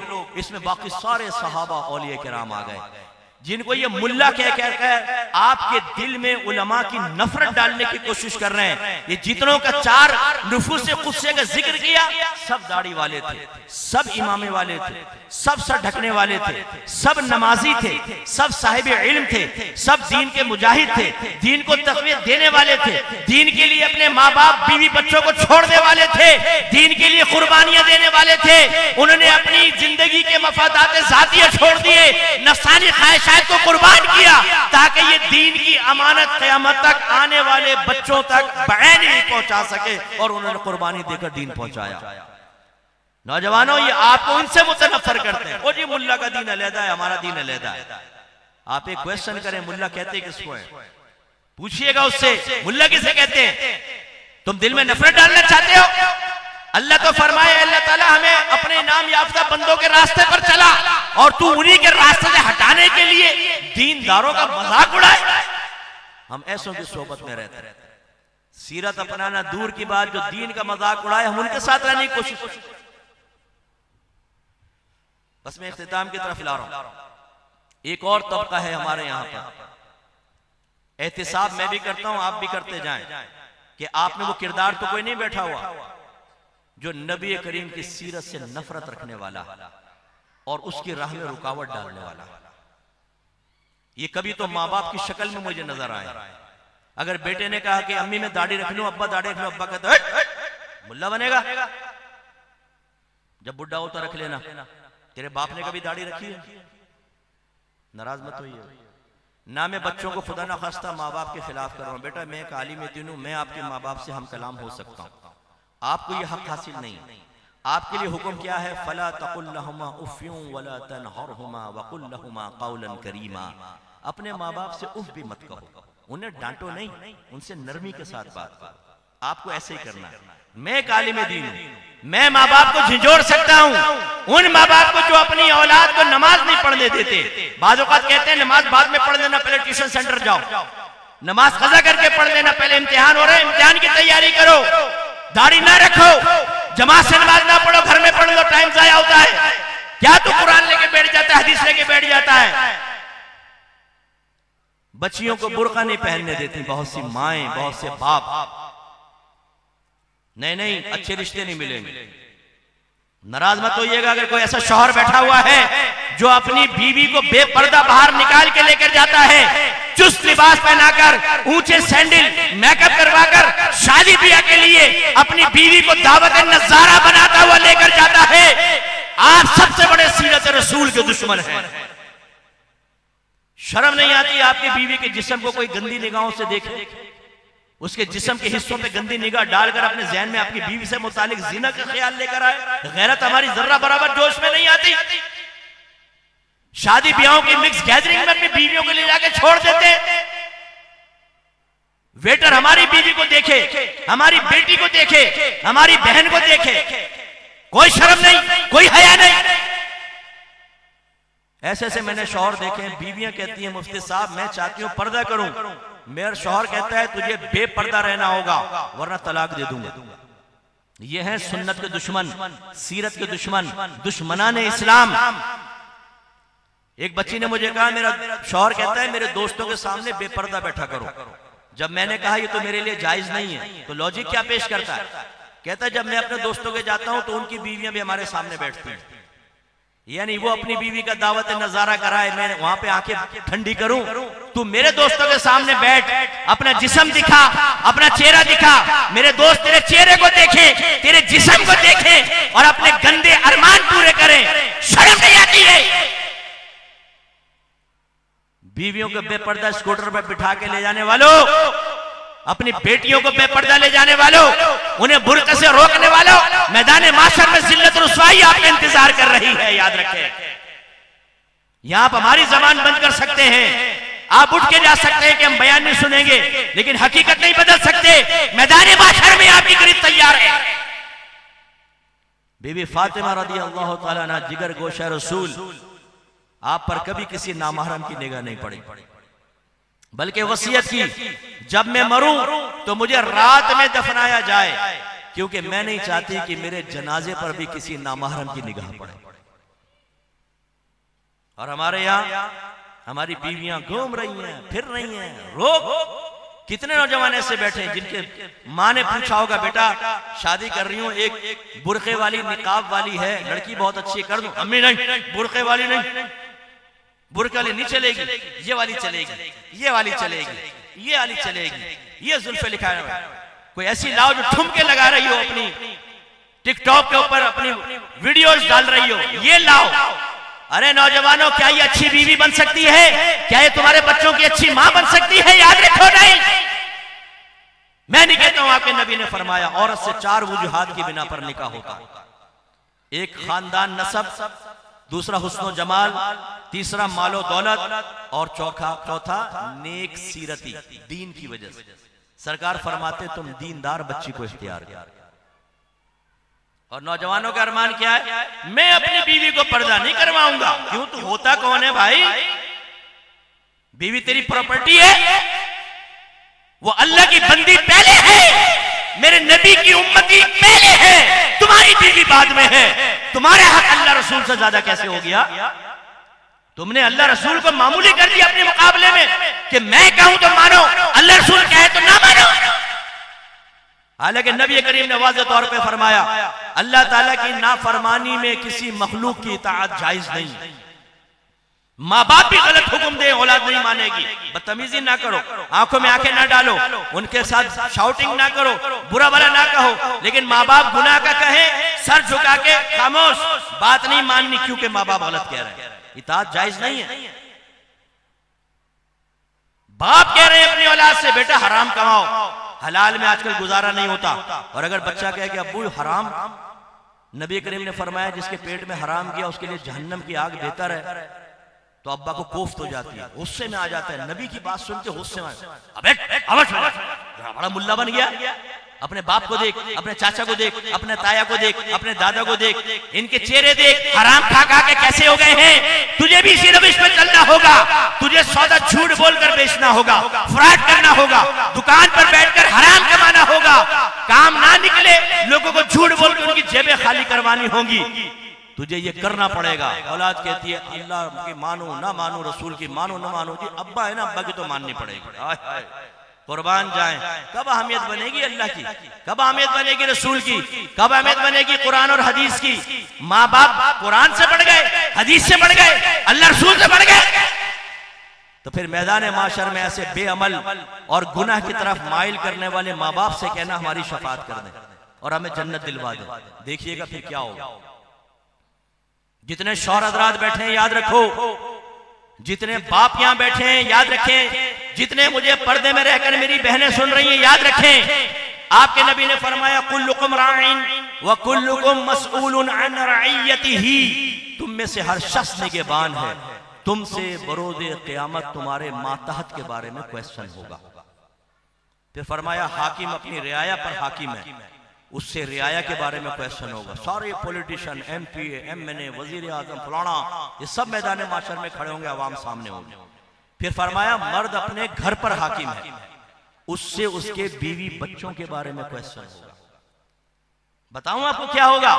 खड़ा किया जाएगा बाप को, बड़े मजे आए थे, शादी किए थे आपने, नफसानी ख्वाहिश पूरी की, बच्चे पैदा किए, आपको खाना बना हुआ मिल गया, कपड़े इस्त्री कर शुदा मिल गए, एक फ्री की औरत मिल गई, मासी मिल गई जिसको तनख्वाह भी नहीं देनी होती, आपने पूरी जिंदगी गुजार दी और हक शरअ अदा नहीं किया।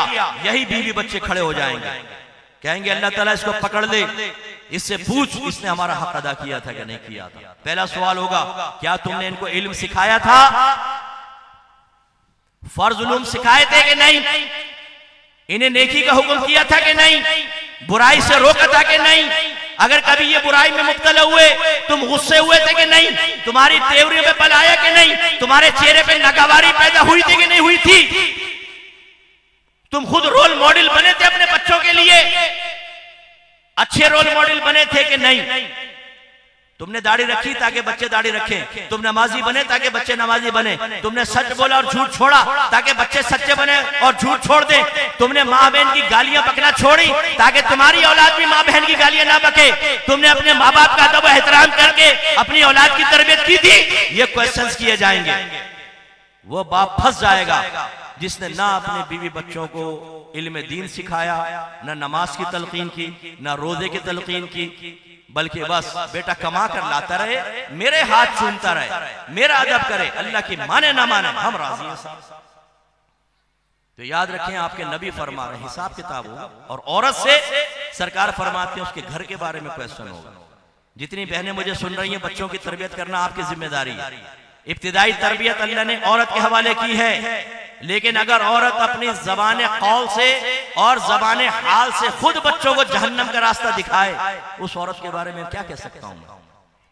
अगर एक माँ ही अपने बच्चों के सामने झूठ बोले, कभी अपनी सास से, कभी अपनी नंदों से, कभी अपने शौहर से झूठ बोले और बच्चों के कोहनी मार दे, बोलना नहीं कि तुमने बताया ना अब्बा को तुम्हारे टांगे तोड़ दूंगे तुम्हारी, तो बच्चे कहते हैं अच्छा यार झूठ तो बोलना पड़ेगा क्योंकि अम्मी की तरबियत ही ये है, मुंह भर भर कर झूठ।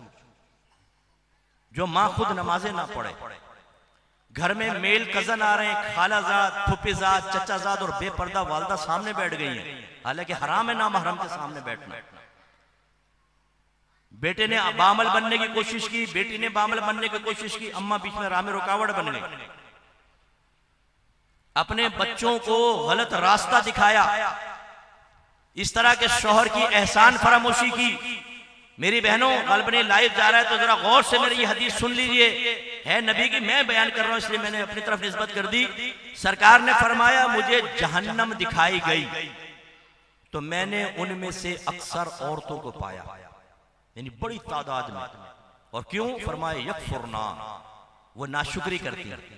तो पूछा कि या रसूल अल्लाह, क्या अल्लाह की नाशुक्री, क्या अल्लाह ताला की एहसान फरामोशी? फरमाया नहीं, शौहर की नाशुक्री, शौहर की एहसान फरामोशी। फिर सरकार ने फरमाया बाज़ औक़ात एक शौहर बीवी के साथ अरसे दराज तक अच्छा सलूक करता है, फिर वो औरत उससे कोई नागवार चीज देख लेती है, नापसंदीदा, तो वो औरत शौहर के बारे में कहती है मा रअयतु मिनका खैरन कत्तु, मैंने तुझसे कभी कोई भलाई देखी ही नहीं, यानी सारे एहसान फरामोश कर देती। ये औरत सरकार ने फरमाया जहन्नम में जाएगी। अब जो माँ शौहर के सीने पे चढ़ के बातें करे बेटियों के सामने, डरती नहीं होगी, मुंह नौसियों की तुम्हारा, कह के देखो जरा, मुझे माँ की गाली दे के बताओ, मैं भी तुम्हें गाली दूंगी। गरेबाज पकड़ के झिझोड़ दे बेटियों के सामने। ये माँ तरबियत कर रही है अपनी बच्चियों की। सरकार ने शाद फरमाया, अगर मैं किसी मखलूक को सजदा करने का हुक्म देता तो बीवियों को हुक्म देता कि अपने शौहरों का सजदा करें। इतना हक है शौहर का। और ये दू बदू जंग कर रही है अपने शौहर के साथ, अपनी बच्चियों को तरबियत दे रही है कि बेटा जैसे तुम्हारी माँ कभी नहीं डरी, जब तुम्हारी शादी हो तो तुम भी जाके दामाद का मुंह नोच लेना, आंख निकाल के काना दज्जाल बना देना, उसका सर फाड़ देना, उसके जूते मार मार कर, क्योंकि तुम्हारी माँ शेरनी है। एक लड़की ने मुझे मैसेज किया कि मुफ्ती साहब, मैंने अपने शौहर को जमीन पे पटक दिया और छुरी उसकी गर्दन पे रख दी और कहा दे 3 तलाकें। उसने 3 तलाकें दे दी। तो तलाकें हो गई? मैंने कहा नहीं, अभी तो बम फटने थे, पटाखे निकलने थे, आसमान नीचे आता फिर होगी। ये अंदाजा करें शौहर को जमीन पे लिटा के। तो बहुत से टार्जन ऐसी बैठी हुई मुस्कुरा रही होंगी कि मुफ्ती साहब को किसने बताया। तो बहनों, आपके शौहर से मेरी मीटिंग नहीं हुई, खुदा रहा खास्ता, लेकिन आप कर क्या रही हैं? और फिर जब शौहर जाए, ये एक पॉइंट बयान करके अपने बयान खत्म करता हूं, खुदारा अपनी औलादों पर रहम करें। और मेरे बच्चों, आप एक बात सीख लें, अगर माँ बाप में कभी झगड़ा हो, आपको दरमियान में आने की इजाजत नहीं होती। वो मियां बीवी हैं, मैदान माशर में वो खुद जवाब देंगे। अगर आपने माँ की फेवर में बाप से बदतमीजी की या बाप की फेवर में माँ से की, आप जहन्नम में जाएं। और आला हजरत इमाम अहले सुन्नत फरमाते हैं, यही बात बयान करके कि फर्ज कर लें कि माँ ये कहे तुम बाप से बदतमीजी करो, तुम जवान हो गए हो, अब जाके लड़ो मेरी तरफ से, तो औलाद को चाहिए कि कहना ना माने, चाहे माँ नाराज हो जाए, कि इस तरह की नाराजगियों की कोई परवाह नहीं होगी। चाहे माँ हाथ उठा उठा के बद्दुआएं दे, अल्लाह इसका बेड़ा गर्क कर दे, इसलिए जवान किया था। तो किस लिए जवान किया था? अब्बा का टक्कर मारने के लिए, अब्बा की नाक तोड़ने के लिए, उनके दांत तोड़ के हाथ पे बतीसी रखने के लिए मुझे बड़ा किया था। क्या कर रहे हैं आप? याद रखें, माँ बाप आपकी जन्नत भी है, दोज़ख भी है। आपको माँ बाप दोनों से राब्ता रखना होगा। हाँ, बस इतना उलमा ने फरमाया, अगर बाप मार रहा है तो बेटा माँ को यूं कवर कर ले। यूं नहीं कर सकता बाप का हाथ पकड़ ले, नहीं, बल्कि अपनी पीठ पर हाथ खा ले कि अब्बा ना मारे, माँ कमजोर है, खुदारा ना मारे, ये कर सकते हैं बस, इससे ज्यादा कुछ नहीं कर सकते। अब मैंने ये देखा है, जब मियाँ बीवी का फड्डा होता है ना, तो बीवी अपने बच्चों का शौहर के खिलाफ जहन बनाना शुरू करती है। शौहर बाहर गया, देखा तुमने, तुम्हारे बाप के साथ बस में पता नहीं कैसे गुजारा कर रही हूँ, इतने अच्छे अच्छे रिश्ते आए थे, मेरे अब्बा की अकल पे पत्थर पड़ गए थे, ये बदबख्ती मेरी किस्मत में लिखा था, अल्लाह इसको उठा ले, नहीं तो इसी को उठा ले। और बच्चे कहते हैं, उनके दिल में नफरत आती है, हमारा अब्बा बहुत बुरा है, देखो अम्मी के आंसू निकल रहे हैं, रो रही हैं। आप क्या कर रहे हैं? जहन्नम का रास्ता दिखा रही हैं अपनी औलाद को कि बेटा बाप से बदतमीजी करके जहन्नम में चले जाओ। ऐसी बातों का बाप कह रहा होता है, देखो बेटा ये तुम्हारी माँ के साथ गुजारा करना मेरी हिम्मत थी, बस ये बदबख्त औरत इस काबिल नहीं है कि इसके साथ रहा जाए। तो बाद औक़ात बच्चे माँ से मुतनफर हो जाते, ये बाप भी हराम काम कर रहा है, ना करें अपने बच्चों के साथ ऐसा। और इसी तरह कभी सेपरेशन हो जाती है, याद रखिए सेपरेशन हो जाने से ना माँ का हक खत्म होता है ना बाप का खत्म होता है। मैंने देखा है ननियाल वाले बच्चों को फिर बाप से मिलने नहीं देते, बोलते भाग जा, नहीं मिलने देंगे बाप। ये हराम और गुनाह है कबीरा। और ये कौन कर रहा है? घर के सरपरस्त कर रहे हैं। मैदान महशर में आपसे क्वेश्चन होगा, इसलिए आइए मेरी बात का बुरा माने बगैर, मैंने जो सारी आपको बात बयान की ये शऊर की बेदारी के लिए है। खुदारा दीन को अहमियत दें, अल्लाह को दें, रसूल को दें, इस्लाम को दें, कुरान को दें, हदीस को दें, सीरत को दें, इसके करीब आइए। इसके लिए सबसे पहले आप फर्ज उलूम कोर्स करें। अगर आपकी मस्जिद में होता है बहुत अच्छी बात है, वरना कहीं पे भी कर लें, चाहे तो ऑनलाइन हमारी अकेडमी से कर लें। मर्द भी कर सकते हैं, खवातीन भी कर सकते हैं, उर्दू में भी कर सकते हैं, इंग्लिश में कर सकते हैं। दीन पढ़ें, ये जरूरी है। दूसरा, एक दफा पूरी जिंदगी में तर्जमा कुरान, तर्जमा और तफसीर, पूरा कुरान तर्जमा तफसीर से आप पढ़ें एक दफा। आला हजरत का कंजुल ईमान ले लें, उसकी तफसीर है खजाइनुल इरफान, मुख्तसर हाशिया, ये रोजाना 2 आयत पढ़ें, तर्जमा तफसीर। वरना यूट्यूब पे चले जाएं, लिखिएगा तदब्बुर कुरान बाय मुफ्ती अकमल। जब मैं यंग था, बहुत काली दाढ़ी थी, ये पूरी तफसीर कुरान मैंने रिकॉर्ड की हुई है। मैं चूंकि अवामी आदमी हूँ, तो हर आयत से अवाम को किस चीज़ की ज़रूरत है वो मैंने रिकॉर्डिंग करवाई है। वो एक एक एपिसोड सुन लिया था, 18 मिनट का है, एक साथ ना बैठ सके तो 2 दिन में कर ले, 9 मिनट एक दिन, 9 मिनट अगले दिन, लेकिन जरूर नौजवानों आप खास तौर पर। तीसरा, हदीस के करीब आए, अपने घर में सियाह सित्ता का सेट रखें, कम से कम एक, बहुत बरकत होगी।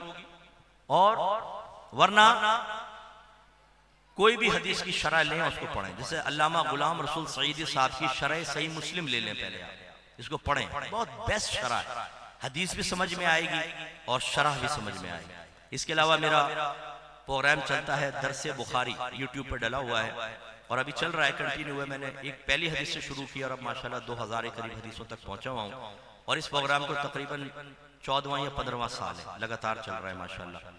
तो हदीस की तरफ भी आए, एक हदीस सुने, तर्जमा और उसकी शरह। एक सीरत की किताब अपने घर में रखें, मदारिजुन नबुव्वत, शेख अब्दुल हक मुहद्दिस देहलवी रहमतुल्लाह अलैह की बड़ी प्यारी ये सरकार की सीरत की किताब है।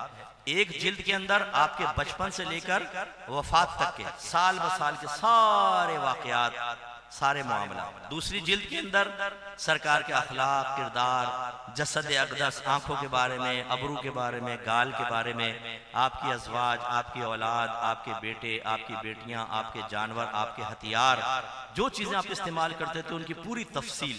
बड़ी प्यारी किताब है, इसको आप अपने घर में रखें और खुद पढ़ें और अपने बच्चों को भी पढ़वाएं। इसके अलावा मेरी गुजारिश है, मेरी किताब ले लें, कुर्बे इलाही, कुर्बे इलाही। ये भाई तशरीफ फरमा है, इनसे मेरा नंबर ले लीजिएगा, आप डायरेक्ट व्हाट्सएप पर रब्ता कर लें, आपके घर तक किताब पहुंच जाए। ज्यादा महंगी नहीं है, थोड़ा सा पैसा खर्च करें। ये कुरान और हदीस से अखज़ शुदा तसव्वुफ पर मबनी है, जो माँ बाप को तरबियत करनी चाहिए। अगर आप ये किताब अपने घर में बच्चों को पढ़ने के दे देंगे, मुझे यकीन है 70% तरबियत तो ये किताब कर देगी। बेस्ट बुक है इस दौर की, इसलिए नहीं कि मैंने लिखी, आप पढ़कर देखें, बहुत लुत्फ आएगा। कुर्बे इलाही एक किताब ले लें, मेरी है तहारत के मसाइलो अहकाम। एक दफा नाम लेते क्या है, तहारत के मसाइलो अहकाम। आज जो भी यहां बैठा हुआ, उलमा के अलावा बात कर रहा हूं, जो भी बैठा, उलमा भी करना चाहे तो सादत मुझे हासिल हो जाएगी, वैसे मुझे उम्मीद है, हुस्न ज़न है। लेकिन अपने घर में जाकर खवातीन से क्वेश्चन कीजिएगा कि ये बताओ तुम हमारे कपड़े धोती हो, कपड़ा पाक करने का शरई तरीका बताओ क्या। अगर आपकी ज़ौजा जवाब दे दें तो बहन को मेरा सलाम, अल्लाह मेरी बहन को और इज्जत अता फरमाए। और अगर आपकी घरवाली कहे कि हैं कपड़े पाक करने का शरई तरीका, भी हमें तो नहीं पता, हम तो सारे पाक नापाक वॉशिंग मशीन में डालते हैं, पाउडर डाला, घुमाया अच्छी तरीके से, फिर वो अलार्म बज गया, बंद किया, कपड़े यूं निकाले निचोड़ कर उन्हीं में और कपड़े डाल दिए, फिर इनको टब में डाल डाल के एक एक उसका झाग निकाला, इस टब का पानी फेंका, नया पानी लिया, फिर झाग निकाला, देखा डैश का कमाल, और दीवार पर डाल दिया ये रस्सी पर, और जब सूख गए तो इस्त्री करके आपको पहना दिया। याद रखें, वॉशिंग मशीन से कपड़े पाक नहीं होते, ये आखिर तक नापाक रहेंगे। तो हो सकता है कि आप नमाजें भी नापाक कपड़े में पढ़ रहे हो और जुमे भी, और आपकी नमाजें आपके मुंह पर मारी जा रही हैं, ये याद रखें। और ये आप जो नारा लगा देते हो जी अल्लाह कबूल करने वाला है, बिल्कुल करने वाला है, लेकिन नबी की तालीम तो ये नहीं है। सरकार मस्जिद में बैठे थे, एक अराबी देर से आए, नमाज पढ़ना शुरू हुए, पढ़कर जब वापस आए सलाम किया, सरकार ने जवाब दिया, फरमाया इरजी, लौट जा, सल्ली फइन्नका लम तुसल्ली, जा नमाज पढ़, क्योंकि तूने नमाज नहीं पढ़ी। हैं वो हैरान हो गए, भी तो पढ़कर आए हूं। फिर गए नमाज पढ़कर आए, फिर यही फरमाया, फिर गए नमाज पढ़कर आए, फिर यही फरमाया। तो अराबी ने कहा सुन्ना मुझे बता दे, मुझे तो यही नमाज आती है। फिर सरकार ने उनकी नमाज की कमी बताई, वो रुकू पूरा नहीं कर रहे थे, उठते पूरे नहीं थे, सजदा पूरा नहीं कर रहे थे, तेज तेज अरकान अदा कर रहे थे। सरकार ने फरमाया ऐसे नमाज को अदा करो। ये जुमला देखें, सल्ली फइन्नका लम तुसल्ली, अगर वो नहीं जानता था तो सरकार ने नहीं फरमाया चलो तुम नहीं जानते हो जाएगी नमाज, नहीं, फरमाया तेरी नमाज नहीं हुई, दोबारा पढ़, दोबारा पढ़, दोबारा पढ़, 3 दफा पढ़वाया मेरे आका ने। इसलिए अगर आप नापाक कपड़ों में नमाज पढ़ रहे हैं, आपके घर में गंदगियां फैली हुई हैं, नापाक चादरों पे बैठ के आप कुरान पाक की तिलावत कर रहे हैं, आपका सोफा नापाक, कारपेट नापाक, तो उस पे क्या रहमत नाज़िल होंगी। ये किताब लें, ये आपको पता चले। मेरी बच्चियां बहनें मुझे सुन रही हैं, हमारी बहनों ने हैज़ो निफास के मसाइल बाकायदा ना तो कोई दीनी किताब पढ़कर सीखे होते हैं, ना किसी आलिमा या आलिम से, इन्हें सिखाती हैं इनकी वालिदा, दादी, नानी, खाला और बड़ी कजन होती हैं, बहनें होती हैं, उनसे सीख लिया और अमल कर रही हैं। आप यकीन करें 45-45 साल, 50-50 साल की उम्र की औरतें और हैज़ो निफास की बेसिक भी नहीं आती। जैसे बच्चा पैदा होता है ना, तो 40 दिन तक अगर ब्लीडिंग आए उसको निफास कहते हैं, और ये नापाक होता है हैज की तरह, जैसे हैज में नमाज रोजा छोड़ना होता है, इसमें भी छोड़ना होता है। इसकी कम से कम की कोई मुद्दत नहीं होती, ज्यादा से ज्यादा 40 दिन तक। अगर ब्लीडिंग लगातार आ रही है 40 दिन तक औरत नापाक, फिर इसके बाद पाक हो जाएगी, चाहे खून आता रहे, वो बीमारी का खून है। लेकिन चूंकि कम की कोई मुद्दत नहीं, अगर बिलफर्ज 1 हफ्ते के बाद ब्लीडिंग बंद हो गई तो औरत पे वाजिब है कि गुस्ल करके नमाज स्टार्ट करे। अब मेरी बहनें बहुत सारी हैरान होंगी, घर की बड़ी बूढ़ियां कहती हैं कि जब बच्चा पैदा होता है 40 दिन तक औरत नापाक रहती है। ये ऐलान कर देती हैं बच्ची 1 हफ्ते में पाक हो गई, ये नमाजें नहीं पढ़ने देती कि नहीं तुम तो नापाक हो 40 दिन तक। तो गोया के 3 हफ्तों की नमाजें कज़ा करवाती हैं, गुनाह कबीरा, खुद भी जहन्नमी और अपने बच्चियों को भी जहन्नम का रास्ता दिखा रहे हैं। पता ही नहीं मसाइल। ये किताब ले, आपको पता चलेगा। शायद ही कोई बाप ऐसा बैठा हो जिसने अपने बच्चे को जिस्म की सफाई के बारे में बताया हो कि बेटा जिस्म के बाल कब साफ करते हैं, कितनी मिकदार में साफ करते हैं, किस किस चीज से कर सकते हैं, किससे नहीं कर सकते, क्योंकि हमें तो आती है शर्म। नाराज मत होइए। जवान बेटियों और बेटे के साथ एक साथ बैठकर आइटम सॉन्ग देखते हुए शर्म नहीं आती, आधा नंगा नाच देखते हुए बाप को शर्म नहीं आती, पड़ोसी मुल्क की फिल्में देख रहा होता, लेकिन ये मसाइल समझाते हुए शर्म आती। मैं बेटे को बताऊं, और जब आपने बताया नहीं तो बच्चे को क्या पता कि कितने दिन में जिस्म की सफाई जरूरी होती है, और उसके बाद ना करे तो वो मकरूह तहरीमी का इर्तिकाब करेगा, गुनाहगार होगा। पता है क्या? ये किताब ले, इसमें सारे तफसील लिखी हुई है। इसके अलावा मैं गुजारिश करता हूं, बस आखिरी गुजारिश है, आलिम बने मुफ्ती बनो बेटा, आलिम बने मुफ्ती बने, कोई मुश्किल नहीं। देखिए मेरे पूरे खानदान में मैं वाहिद शख्स हूं जो दीन की तरफ माइल हुआ। पूरा मेरा खानदान कोई मजहबी नहीं, और नौजवानों में आप ही की तरह था। क्रिकेट खेलना, हॉकी, फुटबॉल, लड़ाई झगड़ा, आवारागर्दियां, खेलों में मैं बहुत माहिर था, दीगर चीजों में। फिर अल्लाह ताला ने हिदायत दी तो मैं दीन की तरफ माइल हुआ।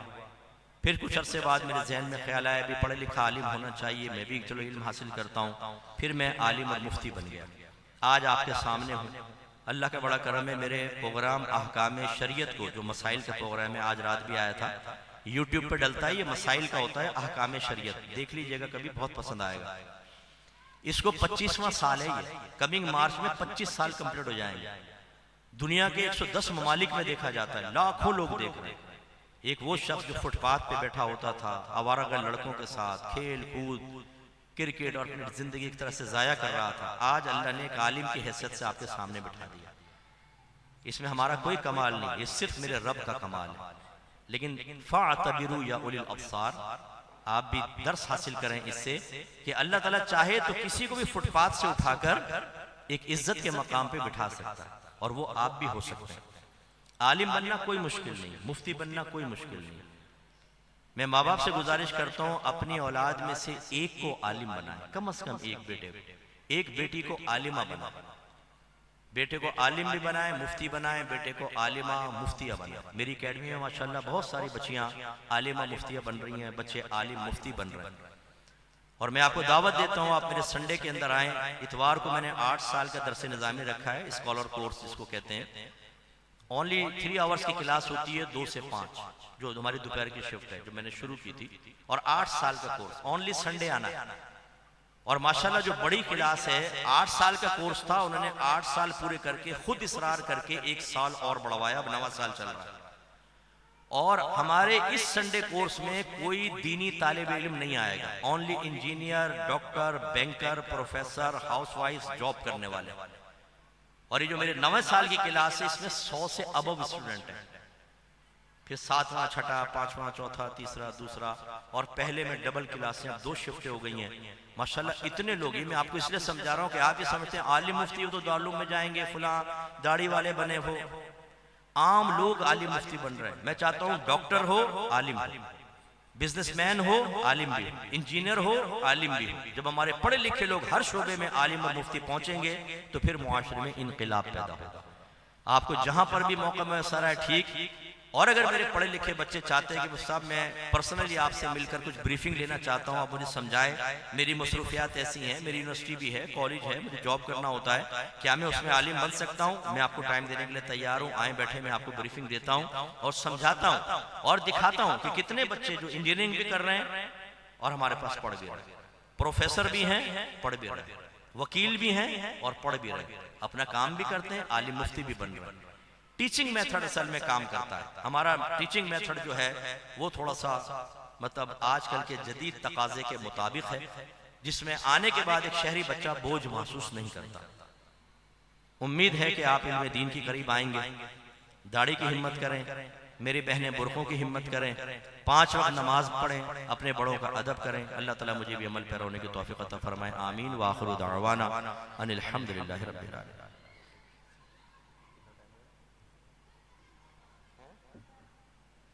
अच्छा, अभी 1.25 घंटा हो गया है, बस एक सवाल ले लेते हैं। अगर नमाज के लिए औरत का मस्जिद में आना मना है तो क्या मिलाद में आना जायज है? तो किस आलिम ने कहा कि औरत का मिलाद के लिए घर से बाहर निकलना जायज है, जुलूस वगैरह में शिरकत नहीं करेगी?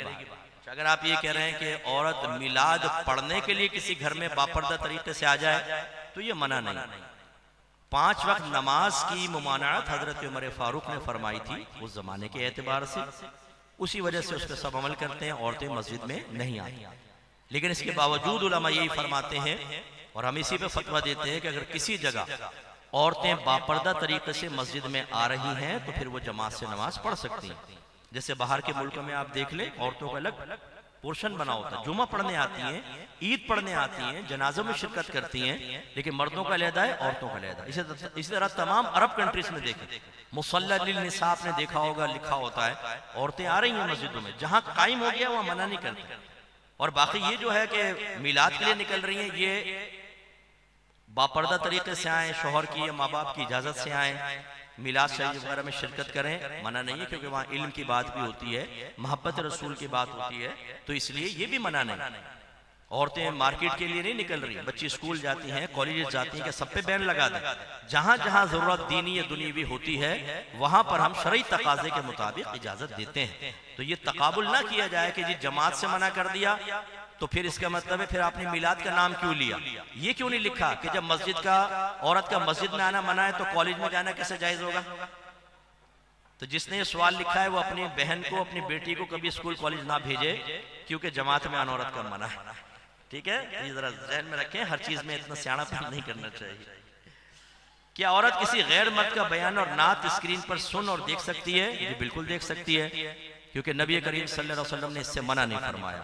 सरकार ने बयान फरमाया, सहाबा बयान करते थे, मर्द हज़रात, औरतें सुनती थी, देखती थी, बल्कि सही जरूरत हो तो औरत मर्द को टच भी कर सकती है। वो कैसे? जैसे ग़ज़वा उहुद में नबी करीम सहाबियात को लेकर गए, अगर मर्द सहाबा को मरम पट्टी तीमारदारी के लिए रखते तो 4-5 मुजाहिद यहाँ बॉन्ड हो जाते। औरतों को लेकर गए तो जो जख्मी आते थे तो औरतें उनकी मरम पट्टी किया करती थी, गोया कि फीमेल नर्सिस थी वो। और पहले जमाने गलत तो था नहीं, और लाजिम बात है अगर ब्लड निकला हुआ है तो आस्तीन तो ऊपर करेंगी, वरना आलूदा हो जाएगी, खून से आलूदा करना मना है, तो कलाई भी खुल गई। और फिर जो सामने आता था वो महरम हो, जरूरी कोई है, ना महरम भी होते थे, और हो सकता है घुटने पे चोट लगी हो, रान पे तलवार लग गई हो, तो उनको खुद नबी करीम ने इजाजत मरहमत फरमाई। तो यूं जमाने के तकाजे के एतबार से उलमा गौर करते हैं कहाँ इजाजत देनी है, कहाँ ना। तो औरत मर्द का बयान सुन भी सकती है और देख भी सकती है। एक बात जहन में रखिएगा, मर्द के औरत को देखने में और औरत को मर्द के देखने में शरई लिहाज से एक बुनियादी फर्क है। मर्द अगर कोई बेपर्दा औरत है तो उसे अच्छी नीयत से भी नहीं देख सकता, याद रखिए। बस वो कहे मेरी बुरी नीयत नहीं है, नहीं, नजर ही डालना मना। लेकिन औरत के लिए हुक्म यह है कि अगर वो मर्द को देखे और बुरी नीयत के साथ देखेगी तो गुनाहगार होगी, वरना उसका देखना शर्म जायज। अच्छा, मैं नहीं कह रहा हूं कि देखें, लेकिन अगर वो देखेगी तो गुनाहगार नहीं होगी। कितने टीचर, मेल टीचर्स आजकल पढ़ा रहे हैं यूनिवर्सिटी में, कॉलेज में, सब्जी वाला भी मर्द है, औरत को तो मैंने कभी सब्जी की दुकान पे बैठे हुए नहीं देखा। दुकानों के अंदर कसाई, दूध वाला, सब ये मर्द होते हैं, औरतें इनसे डील कर रही होती हैं। तो औरत को चाहिए कि नरम लहजा ना करे, हंसी मजाक ठट्टा ना करे, बेपर्दा सामने ना आए, तो बिल्कुल वो मर्द को। और ये तो आप बयान क्या कह रहे हैं? सहाबियात उलमा के पास आई हैं, सहाबियात सरकार के पास आई हैं और सरकार ने उनको मसाइल बताए हैं, तो लिहाजा इसमें कोई हर्ज नहीं है, बहनें हमारी सुन सकती हैं। दौरान नात खानी में चंद अफराद मिलकर लोगों को फलांगते हुए 100 रुपये 50 रुपये जमा करके नात खाना हजरात को नजराना देने आते हैं, क्या ये अमल जायज़ है? जी, हमारे नज़दीक तो ये सही नहीं है, क्योंकि जब आप फलांग कर आते हैं लोगों को तकलीफ होती है, किसी के कंधे में लगता है, किसी कुछ, और सवाल ये पैदा होता है कि आप आगे आकर क्यों देना चाहते हैं? आप ऐसा क्यों नहीं करते कि एक लिफाफे में सारा पैसा रखें और आखिर में नाथ खान को अदब से लाकर हाथ में दे दें? लेकिन वीडियो कैसे बनेगा, पता कैसे चलेगा हजरत हातम ताई की कब्र पे लात मारी? वीडियो भी तो बनवानी है ना सामने, यूं फिर अपने बच्चों को दिखाना है कि देखो तुम्हारा दादा वो खड़ा हुआ आलम जवानी में यूं हिलता, बेटा ये तुम्हारा दादा है, आगे आके रियाकाराना तौर पे पैसे लुटाए थे इसने, तुम भी इसी सुन्नत पे अमल करना। अपने बच्चों को खुद रियाकारी सिखा रहे होते हैं, दिखावा। और ये जो पैसे नाथ खानों पे लुटाते हैं, ये हमारे मजहब का तरीका नहीं है। ये पहले जमाने में तवाइफों के ऊपर पैसा लुटाया जाता है। मुझे अफसोस होता है कि हमारे ये मुकद्दस स्टेजों के ऊपर तवाइफों वाली हरकतें हों और उसको मना ना किया जाए, बिल्कुल गलत। मैं नाथ खान की खिदमत से मना नहीं कर रहा, आलिम की खिदमत से मना नहीं कर रहा। करें और सही तरीके से करें, लिफाफे में डालें और आखिर में लाके अदब से दे दें। सामने क्यों दिखाना? और मैंने देखा है नोट बाज़ औक़ात जमीन पे पड़े होते हैं, इतने यूं लुटा देते हैं और उस पे लोग चढ़ रहे होते हैं, हालांकि इस पे हुरूफ तहज्जी लिखी हुई है, बाबा कौम है, उनके मुंह के ऊपर आप पांव रख देते हैं। अब बात कहेंगे कि भाई ये तो तस्वीर है ना मुफ्ती साहब, इससे क्या फर्क पड़ता है? मुझे बताएं, अगर मैं आपके वालिद की तस्वीर अभी यहां रख के उसके मुंह पे पांव रख दूं, आपको अच्छा लगेगा बुरा लगेगा? जोर से बोले। क्यों? तस्वीर ही तो है यार। और फर्ज कर ले किसी के वालिद साहब दाढ़ी नहीं है, उनकी नमाज भी नहीं पढ़ते, और मैं कहूं यार कौन सा दाढ़ी है इनकी, नमाज तो पढ़ते नहीं थे, तो क्या मेरे तस्वीर अब आपको खुश हो जाएंगे कि आप रख लो? आप कहेंगे भाई हैं तो मेरे वालिद यार, नमाज नहीं पढ़ते थे कैसे? तो कायदे आजम साहब अगर बगैर दाढ़ी वाले थे, कुछ भी थे, तो बहरहाल एक अदब और एहतराम तो होता है। बाबा कौम का पाकिस्तान आपको दिलवाने में मदद दी है, और फिर हुरूफ तहज्जी लिखी होती है, नाम लिखे होते हैं, बाज़ औक़ात सिग्नेचर होते हैं गवर्नर के, आप देखें गवर्नर स्टेट बैंक के, तो ये आप उसके ऊपर पांव रख देते हैं। कोई पुरसाने हाल नहीं है अहले सुन्नत का।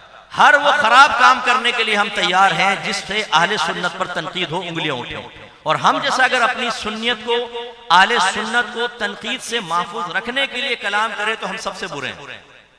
हम हो गए पीपी और आप हो गए टीटी। टीटी माने टनाटन, और हम पीपी से मुराद पिलपिले सुन्नी। आप बेटा टनाटन मेरे सामने बैठ, मैं तेरा टनाटन पन निकालूं जरा। ना तुम्हें दीन की एबीसी पता है, ना मजहब अहले सुन्नत तुमने सीखा, ना ज़ुर्रियात अहले सुन्नत तुम्हें पता है, तुम ठेकेदार हो दीन के। वल्लाह जब मैं अपने लोगों की इस्लाह पे कलाम करता हूं, मेरा मकसद ये होता है कि पहले दीगर मकातिब फिक्र हमारे अहले सुन्नत पर उंगली उठाते थे, देखो तुम लोग ये कर रहे हो, कब्र परस्तो, देखो तुम ये कर रहे हो, देखो तुम ये कर रहे हो।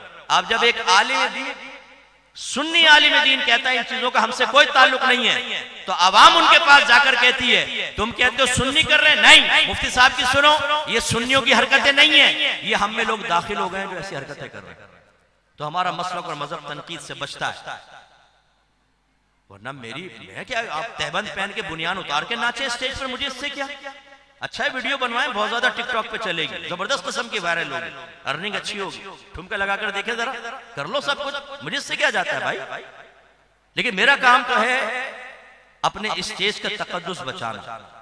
पेशावर नाथ खान जिन्होंने नाथ खानियों को बिजनेस बनाया हुआ है, उनकी निशानदही करना, उस अवाम को होश में लाना कि जो सारी रात नाथ खानी के अंदर बैठी रहे और जब सुबह फजर की नमाज होने लगे तो सारे अपने घरों में चले जाएं और एक सफ भी कंप्लीट ना हो।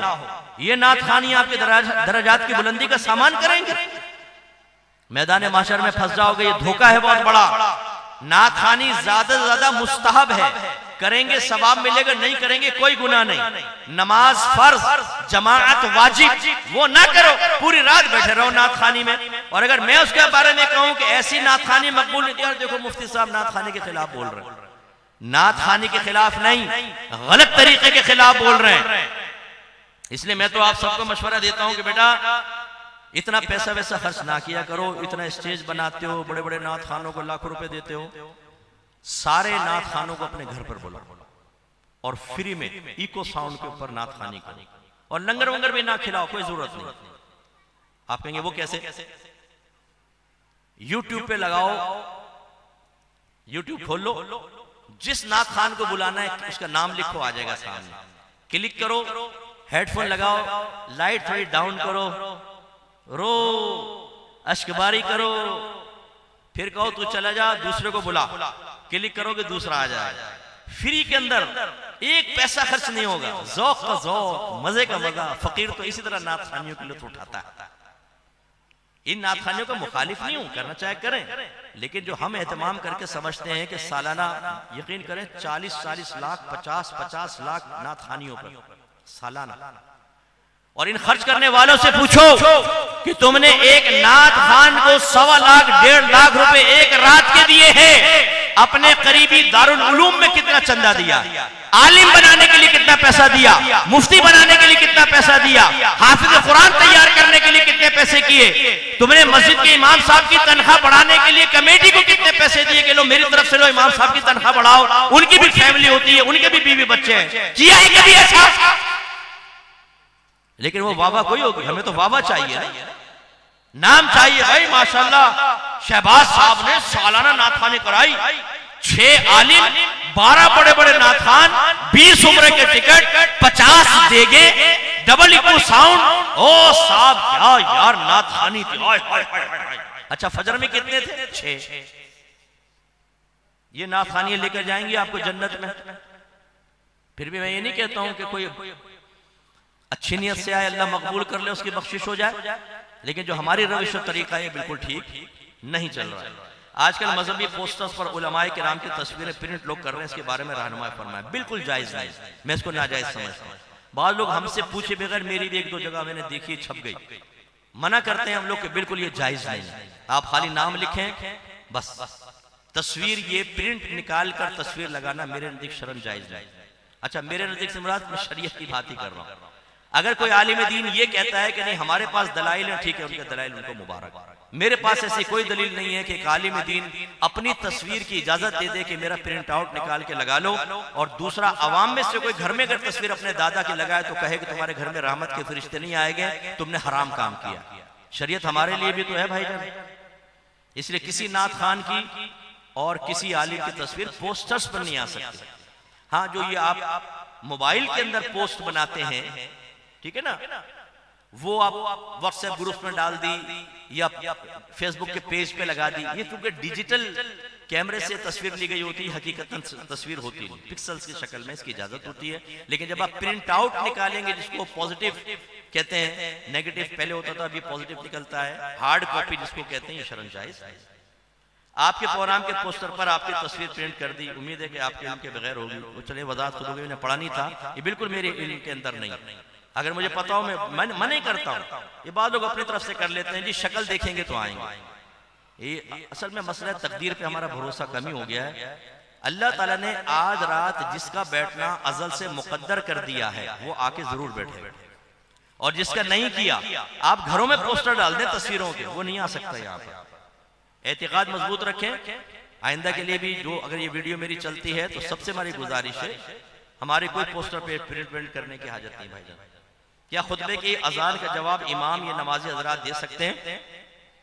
जी दे सकते हैं। ये एक वीडियो मेरी आई थी, वो मुझसे उसमें मिस्टेक हुई थी और वो मुझे मौका नहीं मिल सका कि मैं उसकी तस्हीह कर दूं। वो लोग फिर पोस्ट बना के फौरन ही निकाल देते हैं। असल में वो खुतबे का मसला था जो तवज्जो नहीं रही, और मैंने नमाज के बारे में, खुतबे के दौरान कुछ नहीं कह सकते, ये मकरूह होता है, खामोश रहना वाजिब होता है जब खुतबा हो रहा हो। लेकिन खुतबे से पहले अगर दूसरी अजान हो रही है तो मुक्तदी के लिए खामोश रहना बेहतर है, लेकिन अगर जवाब दे तो गुनाहगार नहीं होगा। इमाम जवाब दे सकता है, उसके लिए कोई मसला नहीं है। मुक्तदी के लिए खामोश रहना बेहतर है, इमाम जवाब दे सकता है, सही मसला। खुतबे की अजान क्या मस्जिद के अंदर दे सकते हैं? देखिए हमारे अकाबरीन ने तो मना फरमाया कि खुतबे की अजान मस्जिद के अंदर, कोई भी अजान मस्जिद के अंदर नहीं दे सकते। पहले तरीका ये था कि जैसे सरकारी मिंबर पे बैठे तो दरवाजे के बाहर, फ्रंट पे दरवाजे के बाहर खड़े होकर, यानी मिंबर के सामने लेकिन मस्जिद से बाहर, बिलाल रज़ी अल्लाह तआला अन्हु अजान देते थे, ठीक है ना। तो लेकिन अब ये थोड़ा सा उर्फ बदल रहा है, बास मकामात पर ऐसा होता है, अरब कंट्रीज में चले जाएं मस्जिद में अजान हो रही है, इस तरह बाहर के मुल्कों में मैंने देखा है मिंबर के बिल्कुल सामने मुअज्जिन साहब अजान दे रहे हैं। तो हुक्म शरअ यही है कि मस्जिद में अजान ना दी जाए, बाहर दे या जो कमरा बनाओ उसके अंदर दे। लेकिन अगर कहीं पर राइज हो गई है, आदत रासिख हो गई है, तो उसमें फिर लड़ाई झगड़ा ना करें, शिद्दत सख्ती ना करें, मसला समझा दें, मान ले ठीक, वरना उनके हाल पर छोड़, ठीक है। दो शेर सलातो सलाम पढ़ना बेटा, दो शेर बस, लंबा ना करना, ठीक है।